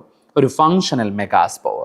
ഫങ്ഷണൽ മെഗാസ്പോർ ഡെവലപ്പ് ചെയ്ത് ചെയ്യുന്നതിന്റെ പേരാണ് മോണോസ്പോറിക് ഡെവലപ്മെന്റ്. മോണോസ്പോറിക് ഡെവലപ്മെന്റ് എന്നാണ് പറയാം. മോണോസ്പോറിക് ഡെവലപ്മെന്റിന്റെ ഭാഗമായി നോക്കൂ എന്ത് നടക്കും. ഒരു functional megaspore, let it be here like this. ഒരേ ഒരു ഫങ്ഷണൽ മെഗാസ്പോർ ഉണ്ടെന്ന് വിചാരിക്കും. ആ ഫങ്ഷണൽ മെഗാസ്പോർ ഹാപ്ലോയിഡ് ആയ ഫങ്ഷണൽ മെഗാസ്പോർ ഒരു ന്യൂക്ലിയസ് ഉള്ള ആള്. അയാൾ ആ ന്യൂക്ലിയസിന് ഒരു ഡിവിഷൻ നടത്തി 2 ന്യൂക്ലിയസ് ആക്കും. കാണുന്നുണ്ടല്ലോ അല്ലേ? 2 ന്യൂക്ലിയസുകളെ കാണിക്കും. ഓക്കെ, അതൊരു കാരിയോകൈനസിസ് ആണ്. അത് ആ സെല്ലിന്റെ ഓപ്പോസിറ്റ് പോൾസിലേക്ക് മൈഗ്രേറ്റ് ചെയ്തെത്തി. Fine. Thereafter second round of karyokinesis നടന്നു. സെക്കൻഡ് റൗണ്ട് ഓഫ് കാരിയോകൈനസിസ് നടന്നപ്പോൾ ഇതിൽ നിന്നും 2 ന്യൂക്ലിയസുകൾ ഫോം ചെയ്തു. ഇതും 2 ന്യൂക്ലിയസ് ആയി മാറി. ആകെ 4 ന്യൂക്ലിയായി ആയി. Okay. Third round of karyokinesis നടന്നു. ഇതിൽ നിന്ന് 2 ന്യൂക്ലിയസുകൾ ഫോം ചെയ്തു. ഇതിൽ നിന്നും 2 ന്യൂക്ലിയസ് ഫോം ചെയ്തു.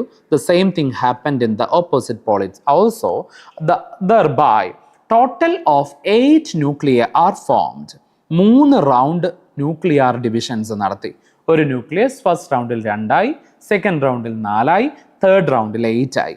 എന്നിട്ട് അതിൽ നിന്ന് ഓരോരുത്തരും മാത്രം സെന്ററിലേക്ക് മൈഗ്രേറ്റ് ചെയ്തവരാണ് ഇവർ. ഓക്കെ, അവരാണ് പിന്നീട് പോളാർ ന്യൂക്ലിയ എന്നറിയപ്പെടുന്ന 2 പേര്. ബാക്കിയുള്ളവർ ഇൻഡിപെൻഡൻ്റ് ആയി സെൽ വോളുകൾ ഫോം ചെയ്തപ്പോൾ ഇതാ ചലാസ ഭാഗമായ ഒവ്യൂളിൻ്റെ ബേസ് ഭാഗത്ത് 3 സെല്ലുകൾ ഫോം ചെയ്തു. ഹാപ്ലോയിഡ് നേച്ചറിൽ തന്നെയാണ്. പേര് ആൻറ്റിപോഡൽസ് എന്നാണ്. ലാർജ് സെൻട്രൽ സ്പേസ് ഫോം ചെയ്തിട്ടുണ്ട്. പേര് സെൻട്രൽ സെൽ എന്നാണ്. അതിൽ 2 ന്യൂക്ലിയകളുണ്ട്. 2 പേരുടെയും പേര് പോളാർ ന്യൂക്ലിയൈ എന്നാണ്. അതും എംബ്രിയോസാക്ക് മെച്ചുർ ആവുന്ന സമയത്ത് 2 പോളാർ ന്യൂക്ലിയകൾ പരസ്പരം ഫ്യൂസ് ചെയ്ത് ഒരു ഡിപ്ലോയിഡ് സെക്കൻഡറി ന്യൂക്ലിയസ് ഫോം ചെയ്യാറുണ്ട്. Okay. And towards the opposite side അഥവാ മൈക്രോപൈലാർ എൻഡിൽ ഒവ്യൂളിൻ്റെ ടിപ്പ് ഭാഗത്ത് മൈക്രോപൈലാർ എൻഡിൽ 3 സെല്ലുകൾ ഫോം ചെയ്യും. അതിലൊന്ന് ഫീമെയിൽ ഗമീറ്റ് ആണ്. ഫീമെയിൽ ഗമീറ്റ് ആയ എഗ് ആണ്. അത് എഗ് ഓർ ഓവമാണ്. ഫീമെയിൽ ഗമീറ്റ് ആണ്. ഹാപ്ലോയിഡ് സെല്ല് തന്നെയാണ്. പിന്നെ 2 സിനർജിഡ്സ് ഉണ്ട്. 2 സിനർജിഡ്സും ഒരു എഗ് സെല്ലും ചേർന്നതാണ് egg apparatus. Egg apparatus located at the micropylar end of the embryo sac. സിനർജിഡുകളുടെ ബേസിൽ കാണുന്നുണ്ടല്ലോ, സിനർജിഡുകളുടെ ബേസിൽ കുറച്ച് ഇൻഫോൾഡിങ്സ് പോലത്തെ കുറച്ച് ഔട്ട് ഗ്രോത്ത്സ് ഒക്കെ കാണുന്നുണ്ട്. അവരെ വിളിക്കുന്ന പേര് ഫിലിഫോം അപ്പാരറ്റസ് എന്നാണ്. They use it to guide the pollen tubes into the embryo sacs for double fertilisation. ഇതാണ് female gametophyte. Embryo sac female gametophyte ആവാനുള്ള റീസൺ എന്താ? എംബ്രിയോ സാക്ക് ഒരു 7 സെൽഡ് ആൻഡ് 8 ന്യൂക്ലിയേറ്റഡ് സ്ട്രക്ചർ ആണ്. Total of 7 cells are here and 8 nuclei are here. A 7-celled and 8 nucleated structure. അതിൽ micropylar എൻഡിലുള്ള ഒരു cell അത് female ഗമീറ്റായ egg or ഓവമാണ്. അതുള്ളതുകൊണ്ടാണ് ഇത് female gametophyte ആയത്. ഒരു സിംഗിൾ ഫങ്ഷണൽ മെഗാസ്പോറിൽ നിന്ന്, ഒരേ ഒരു ഫങ്ഷണൽ മെഗാസ്പോറിൽ നിന്ന് ഒരു എംബ്രിയോ സാക്ക് ഫോം ചെയ്യുന്നതിൻ്റെ പേരാണ് മോണോസ്പോറിക് ഡെവലപ്മെന്റ്. മോണോസ്പോറിക് ഡെവലപ്മെന്റ് എന്നാണ് പേര്. അതിന് 3 തവണ ന്യൂക്ലിയർ അഡിഷൻസ് നടക്കുന്നുണ്ട്. Thereafter cell wall form ചെയ്തിട്ടുണ്ട്. Resulted in the embryo sac, which is a 7-celled and 8 nucleated structure like this, right? 3 antipodals towards the chalaza, 1 egg cell and 2 synergids together said to be the egg apparatus. Egg apparatus consists of 1 egg and 2 synergids towards the micropyle and a large central chamber said to be the central cell bearing 2 polar nuclei. Later was the 2 polar nuclei fuses together to form a diploid nucleus called the secondary nucleus. Secondary nucleus in a ploidy diploidy ആയിരിക്കും. Polar ന്യൂക്ലിയകൾ രണ്ടും ഹാപ്ലോയിഡി ആണ്. N+N 2 polar ന്യൂക്ലിയകളാണ് central സെല്ലിൽ ഉണ്ടാവുക. ഇതാണ് embryo sac, the female gametophyte. A typical angiosperm embryo sac at maturity, though which is 8 nucleated but 7-celled because the central cell bears 2 nuclei. Okay? അപ്പോൾ mail gametophyte, ആൻജിയോസ്പേംസിൻ്റെ mail gametophyte pollen grains ആണ്. The developed pollen grains, the fully mature pollen grains, they are the male gametophytes, and the female gametophytes are the embryo sacs. ഓരോ ഒവ്യൂളിലും ഒരു embryo sac വീതേ ഉണ്ടാവുള്ളൂ അല്ലേ? So the male gametophyte, that is pollen grains that bear 2 male gametes within, and the female gametophyte is embryo sac that bears the female gamete egg or ovum towards the micropylar end. നമ്മൾ മുമ്പ് സൂചിപ്പിച്ചതുപോലെ gymnosperms, angiosperms തുടങ്ങിയ spermatophytes ആയ seed bearing പ്ലാന്റ്സിൽ അവരുടെ sporophyte ആണ് highly developed ആയ main plant body. അവരുടെ ഗെമറ്റോഫൈറ്റ് മൈക്രോസ്കോപ്പിക് ആണ്, ഡിപ്പെൻഡൻ്റ് ഓൺ ദ സ്പോറോഫൈറ്റ് ആണ്. ഗെമറ്റോഫൈറ്റുകൾക്ക് ഫ്രീ ലിവിങ് എക്സിസ്റ്റൻസ് ഇവിടെ കാണില്ല. ഗെമറ്റോഫൈറ്റ്സ് ആയ ആൻജിയോസ്പേമിലെ male gametophyte the pollen grain and the female gametophyte embryo sac, അവർക്ക് ഫ്രീ ലിവിങ് എക്സിസ്റ്റൻസ് ഇല്ല. They are dependent on the sporophyte. ആരെയാ ഡിപ്പെൻഡ് ചെയ്യുക? മെയിൽ ഗെമറ്റോഫൈറ്റ്സ് ആയ പോളൻ ഗ്രെയിൻസ് സ്പോറോഫൈറ്റിന്റെ ഭാഗമായ ആന്തറിന്റെ വാൾ ലെയറുകളിലെ 4th വാൾ ലെയറായ ടപ്പീറ്റമിനെ ഡിപ്പെൻഡ് ചെയ്യും. ഫീമെയിൽ ഗെമറ്റോഫൈറ്റ് ആയ എംബ്രിയോ സാക്ക് ഡെവലപ്മെന്റിന് വേണ്ടി സ്പോറോഫൈറ്റിന്റെ ഭാഗമായ ഒവ്യൂളിനകത്തെ ന്യൂട്രിറ്റീവ് ടിഷ്യൂ ആയ ന്യൂസെലസിനെയാണ് ഡിപ്പെൻഡ് ചെയ്യുക. സോ ഇതൊരു ഫുള്ളി മെച്യൂർ ആയ ഒവ്യൂൾ മെഗാസ്പൊറാഞ്ചിയമാണ്. അതിന് ഫ്യൂണിക്കിൾ ഉണ്ട്, പ്ലാസന്റയിൽ നിന്ന് എമേർജ് ചെയ്യുന്ന സ്റ്റോക്ക്, അതിന് ഹൈലം എന്നൊരു ജംഗ്ഷൻ ഉണ്ട്. ഓക്കെ, അവർക്ക് യൂഷ്വലി ആൻജിയോസ്പേമിന് ഡബിൾ ലെയർഡ് ഇൻഡെഗ്യുമെന്റ്സ് ഉണ്ട്, ഔട്ടർ ഇൻഡെഗ്യുമെന്റ് ആൻഡ് ഇന്നർ ഇൻഡെഗ്യുമെന്റ്. ഒവ്യൂളിന്റെ ബേസ് അത് ചലാസയാണ്, ബേസ് ആണ് ചലാസ. ടിപ്പ് മൈക്രോപൈലാണ്. അതുകൊണ്ട് സെൻട്രൽ സെൽ എവിടെ ലൊക്കേറ്റ് ചെയ്യുന്നു എന്ന് ചോദിച്ചാൽ സെൻട്രൽ സെൽ ലൊക്കേറ്റ് ചെയ്യുന്നത് എഗ് അപ്പാരറ്റസിന്റെ എബോ ആണോ ബിലോ ആണോ എന്ന് ചോദിച്ചാൽ എഗ് അപ്പാരറ്റസിന്റെ ബിലോ എന്ന് വേണം പറയാൻ. കാരണം ഒവ്യൂളിന്റെ ടിപ്പാണല്ലോ മൈക്രോപൈലാർ റീജിയൻ, ടിപ്പിലാണല്ലോ എഗ് അപ്പാരറ്റസ് ഉള്ളത്. അതുകൊണ്ട് അതിന്റെ എബോ എന്നല്ല പറയേണ്ടത്, എഗ് അപ്പാരറ്റസിന്റെ ബിലോ ആണ് സെൻട്രൽ സെല്ലും പോളാർ ന്യൂക്ലിയും ഒക്കെ ഉള്ളത്. ഓക്കെ, ശരി. And as well ന്യൂസെലസിൽ നിന്ന് ഡെവലപ്പ് ചെയ്ത എംബ്രിയോ സാക്ക് ഉണ്ട്. Those 8 nucleated but 7-celled in nature. നമ്മൾ ഇന്ന് ഡിസ്കസ് ചെയ്ത ഗെമറ്റോഫൈറ്റ്സിന്റെ ഡെവലപ്മെന്റുമായി അസോസിയേറ്റ് ചെയ്ത കോൺസെപ്റ്റ്സ് ക്ലിയർ ആണെന്ന് വിചാരിക്കുന്നു. നമുക്കിതിനെ ബേസ് ചെയ്ത് കുറച്ച് ഒബ്ജക്റ്റീവ് ക്വസ്റ്റ്യൻസ് കൂടി കാണാം അല്ലേ? Flowers convey important human feelings such as. ചാപ്റ്ററിൽ ഇൻട്രൊഡക്ടറി പാരഗ്രാഫിൽ വെരി ഫസ്റ്റ് പാരഗ്രാഫിൽ തന്നെ ഫ്ലവേഴ്സിൻ്റെ അഡ്വാൻറ്റേജസ് എന്തൊക്കെ ഒബ്ജക്റ്റീവ്സ് ആ ഫ്ലവേഴ്സിന് പറയുന്നുണ്ട് അല്ലേ?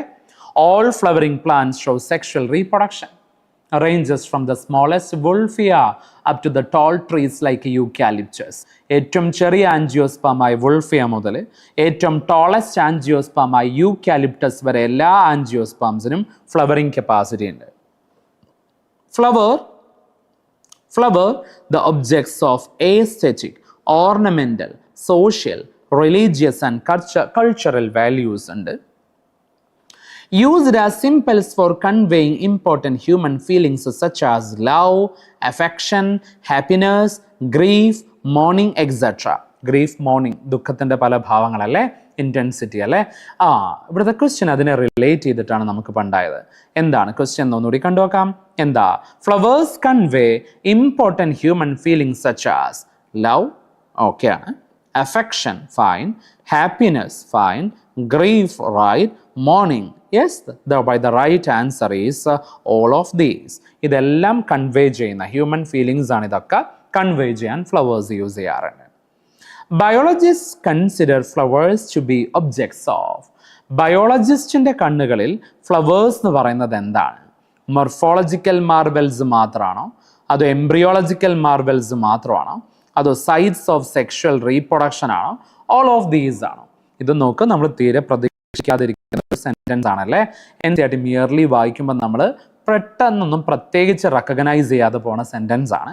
പക്ഷേ ക്വസ്റ്റ്യൻ അവിടെ നിന്നുണ്ട്. നോക്കൂ. To a biologist flowers are morphological and embryological marvels and the sites of sexual reproduction. So right answer ആ പറഞ്ഞ എല്ലാം ചേർന്നാണ്. അത് morphological marvel മാത്രമല്ല, embryological marvel മാത്രമല്ല, angiospermsന്റെ site of sexual reproduction കൂടിയാണ് flowers. Right. The modified shoot, the flower, the site of sexual reproduction. Third question. Pollen grains are well preserved as fossils because of the presence of what? Sporopollenin, cellulose, pectin, and carotenoids. Carotenoids are the photosynthetic pigments, you know, right? Pectin and cellulose are the common plant cell wall materials. Pollen grain അത് കാണുന്നത് ഇൻടൈനിലാണ്. Second വാൾ layer ഒരു continuous layer made of cellulose and pectin. Fossilization of pollen is because of their exine. Outer wall layer ആയ exine ആണ് reason. എക്സൈനിൽ sporopollenin എന്ന one of the most resistant organic material കാണുന്നതുകൊണ്ടാണ് fossilisation easy ആവണേ, അല്ലേ? എന്തെല്ലാം അതിന് കാരണങ്ങൾ? ഫോസിലൈസേഷൻ ഈസി ആവാനുള്ള റീസൺസ്. സ്പോറോപൊളനിൻ കൊണ്ട് എക്സൈൻ ഉണ്ടാക്കിയത് തന്നെ ഫൈൻ. കൂടാതെ എന്താ നമുക്ക് പറയാൻ പറ്റുക? അവർക്ക് ലൈക്ക് ദ എക്സൈനിൽ ആരുണ്ടെന്നാ പറയാ? Sporopollenin, one of the most resistant organic material ever known that can withstand high temperatures and strong acids and alkali. No enzymes that degrades the sporopollenin by the fossilization of pollen is so easy. പക്ഷേ അതേ എക്സൈനിൽ sporopollenin absent ആയ ചില അപ്പർച്ചേഴ്സ് ഒക്കെ ഉണ്ടല്ലേ, അതിൻ്റെ പേര് germ pose എന്നാണ്.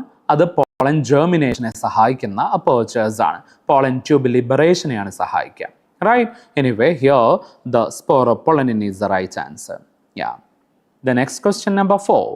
The prominent pollen grains apertures, the prominent apertures on the pollen grains, the prominent pollen grains apertures called germ pores are present on vegetative cellulaണോ, ഇൻസൈനിലാണോ, എക്സൈനിലാണോ, generative സെല്ലിലാണോ?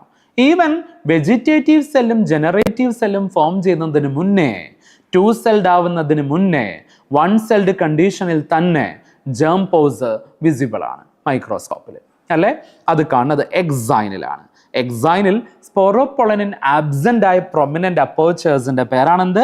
Germ pores. Meant for what? For pollen germination, to liberate the pollen tube. Here comes our next question. Which of the following weeds has become a major cause of pollen allergy in India? Pistia ഒരു aquatic weed തന്നെയാണ്. Okay? Myosotis, Parthenium and Mirabilis. ഇതിലെ ഏതാണ് pollen allergy cause ചെയ്യുന്ന ഒരു weed? The invasive weed that was came to India. അത് parthenium ആണ്. പാർത്തീനിയമിന്റെ common term carrot grass എന്നാണ്. Carrot grass എന്ന parthenium was came to India from Mexico together with the imported weed varieties. Fine. Yes. Next question. A typical angiospermic anther is bilobed and tetragonal structure consisting of 2 microsporangia. അത് in a ലോബാണ്. ഒരു ലോബിൽ 2 മൈക്രോസ്പൊറാഞ്ചികളുണ്ട്. 3 മൈക്രോസ്പൊറാഞ്ചിയൽ condition നമ്മൾ പറഞ്ഞില്ല.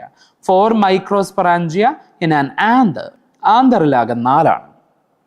Only 1 microsporangium അത് in A തീക്കസ് ആണ്. ഒരു തീക്കസിലാണ് 1 microsporangium. നമ്മുടെ ക്വസ്റ്റ്യനിൽ നമ്മളോട് ചോദിച്ചത് ടിപ്പിക്കൽ ആൻജിയോസ്പം ആന്തറിന്റെ കേസാണ്. സോ ആന്തർ അതിന് 4 കോർണേഴ്സ് ഉണ്ട്. ടെട്രാഗോണൽ സ്ട്രക്ചർ ആണ് വിത്ത് 4 microsporangia, 2 in each lobe, 4 altogether in an anther. 7th question is here. Select the odd one out with respect to wall layers of microsporangium in flowering plants. Endothecium ആന്തറിൻ്റെ wall layer ആണ്. ആന്തറിൻ്റെ second wall layer ആണ്. Anther ഡെഹിസെൻസിൽ 3 wall layer ഉണ്ടെങ്കിലും major role ചെയ്യുന്ന ആളാണ് എൻഡോതീസിയം. Single layer ആയിട്ട് യൂണിന്യൂക്ലിയസ് ആയിട്ടാണ് കാണുക. Middle layers ആന്തറിൻ്റെ മൂന്നാമത്തെ layer ആണ്. എപ്പിഡെർമിസിനും എൻഡോതീസിയമിനും ശേഷം കാണുന്ന ലെയർ ആണ്. ദാറ്റ് ഈസ് 1 to 3 ആവാം. അതുകൊണ്ടാണ് പ്ലൂറലായി മിഡിൽ ലെയേഴ്സ് എന്ന് വിളിക്കുക. ടപീച്ചം ആന്തറിൻ്റെ 4th wall layer ആണ്. ലാർജ് സെൽസ് ആണ്. ഡെൻസ് സൈറ്റോപ്ലാസം കാണാറുണ്ട്. യൂഷ്വലി മോർ ദാൻ 1 ന്യൂക്ലിയസ് ഉണ്ടാവും. ഫങ്ഷൻ ന്യൂട്രിറ്റീവ് ആണ് for giving nourishment to the developing pollen grains. പക്ഷേ ഇൻഡെഗ്യുമെന്റ് ഇവിടെ വെക്കാൻ പറ്റില്ല. അത് മൈക്രോസ്പൊറാഞ്ചിയമിന്റെ wall layer അല്ല. ഇൻഡെഗ്യുമെന്റ് മെഗാസ്പൊറാഞ്ചിയമായ ഒവ്യൂളിന്റെ wall layer ആണ്. So answer is integument. Question number 8. Most of the flowering plants pollination takes place in most of the angiosperms. Pollination takes place at dash celled stage. Pollen grain ആദ്യം ഒരു 1-celled stage ഉണ്ട്. Thereafter 2-celled stage because of the asymmetric spindle formation and irregular cell division. അവർക്ക് ഒരു asymmetric spindle കൊണ്ട് ഒരു unequal cell division നടന്ന് vegetative cell, generative cell form ചെയ്യുന്ന 2-celled stage ഉണ്ട്. Thereafter 3-celled stage ഉണ്ട്. Consists of a vegetative cell and 2 generative cells. ഇതിൽ ഏത് സ്റ്റേജിലാണ് മെജോറിറ്റി മോസ്റ്റ് ആൻജിയോസ്പേംസിന് പോളിനേഷൻ നടക്കുക? അത് 2-celled സ്റ്റേജിലാണ് കാണുന്നത്. ഓവർ 60% ഓഫ് ആൻജിയോസ്പേംസിലാണ്. ഓവർ 60% ഓഫ് ആൻജിയോസ്പേംസിന് ആന്ത്രഡിഹൈസ് ചെയ്ത് പോളൻ റിലീസ് ചെയ്യുന്നത് ആ 2-celled സ്റ്റേജിലാണ്. റിമൈനിങ് അബൌട്ട് 40% പ്ലാന്റ്സിന് ആന്തറിനകത്ത് വെച്ച് തന്നെ ജനറേറ്റീവ് സെൽ ഡിവൈഡ് ചെയ്ത് 3-celled കണ്ടീഷനായി ഒരു വെജിറ്റേറ്റീവ് സെല്ലും 2 ജനറേറ്റീവ് സെല്ലും ആയതിനു ശേഷം റിലീസ് ചെയ്യുന്നത് അബൌട്ട് 40%-ലേ ഉള്ളൂ. റിമൈനിങ് പ്ലാന്റ്സിലേ ഉള്ളൂ. Question number 9 is here. The gynoecium of Mycelia, text already figure ഫോമിൽ മൈക്കിലിയ പ്ലാന്റിന് കുറേ ഉണ്ട്. They are free from one another. Figure C ആണ് മൈക്കിലിയ, റൈറ്റ്? മൈക്കിലിയക്ക് സ്റ്റിഗ്മ, സ്റ്റൈൽ, ഓവറി ഒരുപാടുണ്ട്. They are free. ഫ്രീ ആണെങ്കിൽ അപ്പോകാർപ്പസ് എന്നാണ് പറയാ. കുറേ കാർപ്പൽസ് ഉണ്ടെങ്കിലോ മൾട്ടി കാർപ്പിലറി എന്നാ പറയാ.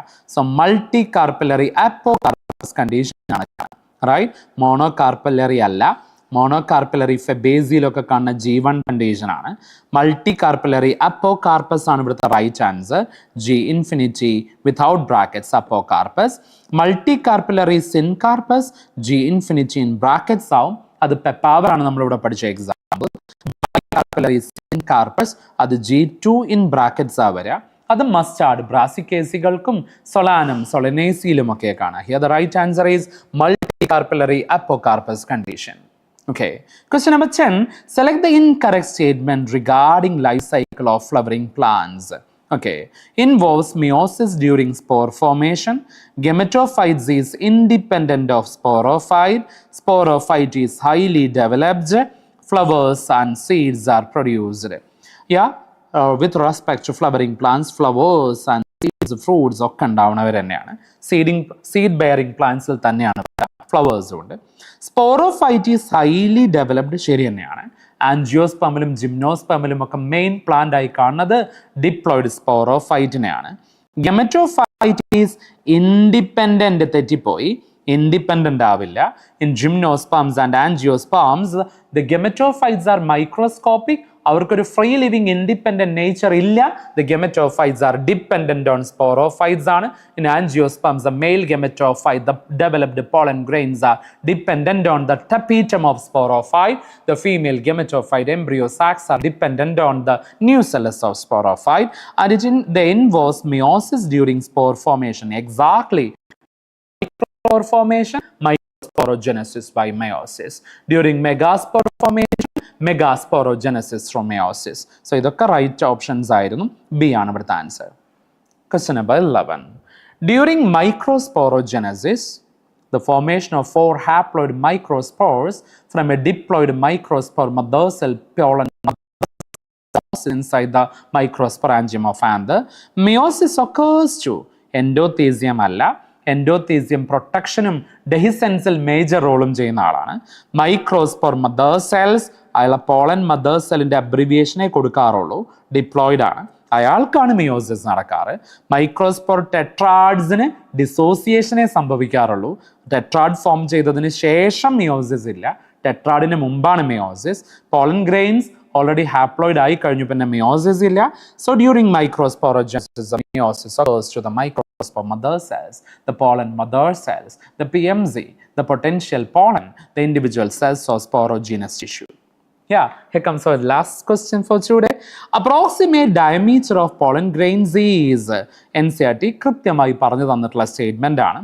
അത് 25 to 35 അല്ല, 75 to 100 അല്ല, 50 to 75 അല്ല, but it is 25 to 50 micrometers. Near circular ആയിട്ടാണ്, സ്ഫെറിക്കൽ ആയിട്ടാണ് കാണപ്പെടുക.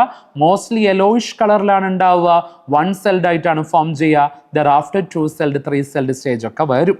Okay. Anyway, that's all for today from the chapter Sexual Reproduction in Flowering Plants. I hope you people got certain points and questions from our side. Thank you so much for watching and listening us from the team of Anther Universal. Thank you so much and all the very best for you people for a better future. Thank you so much.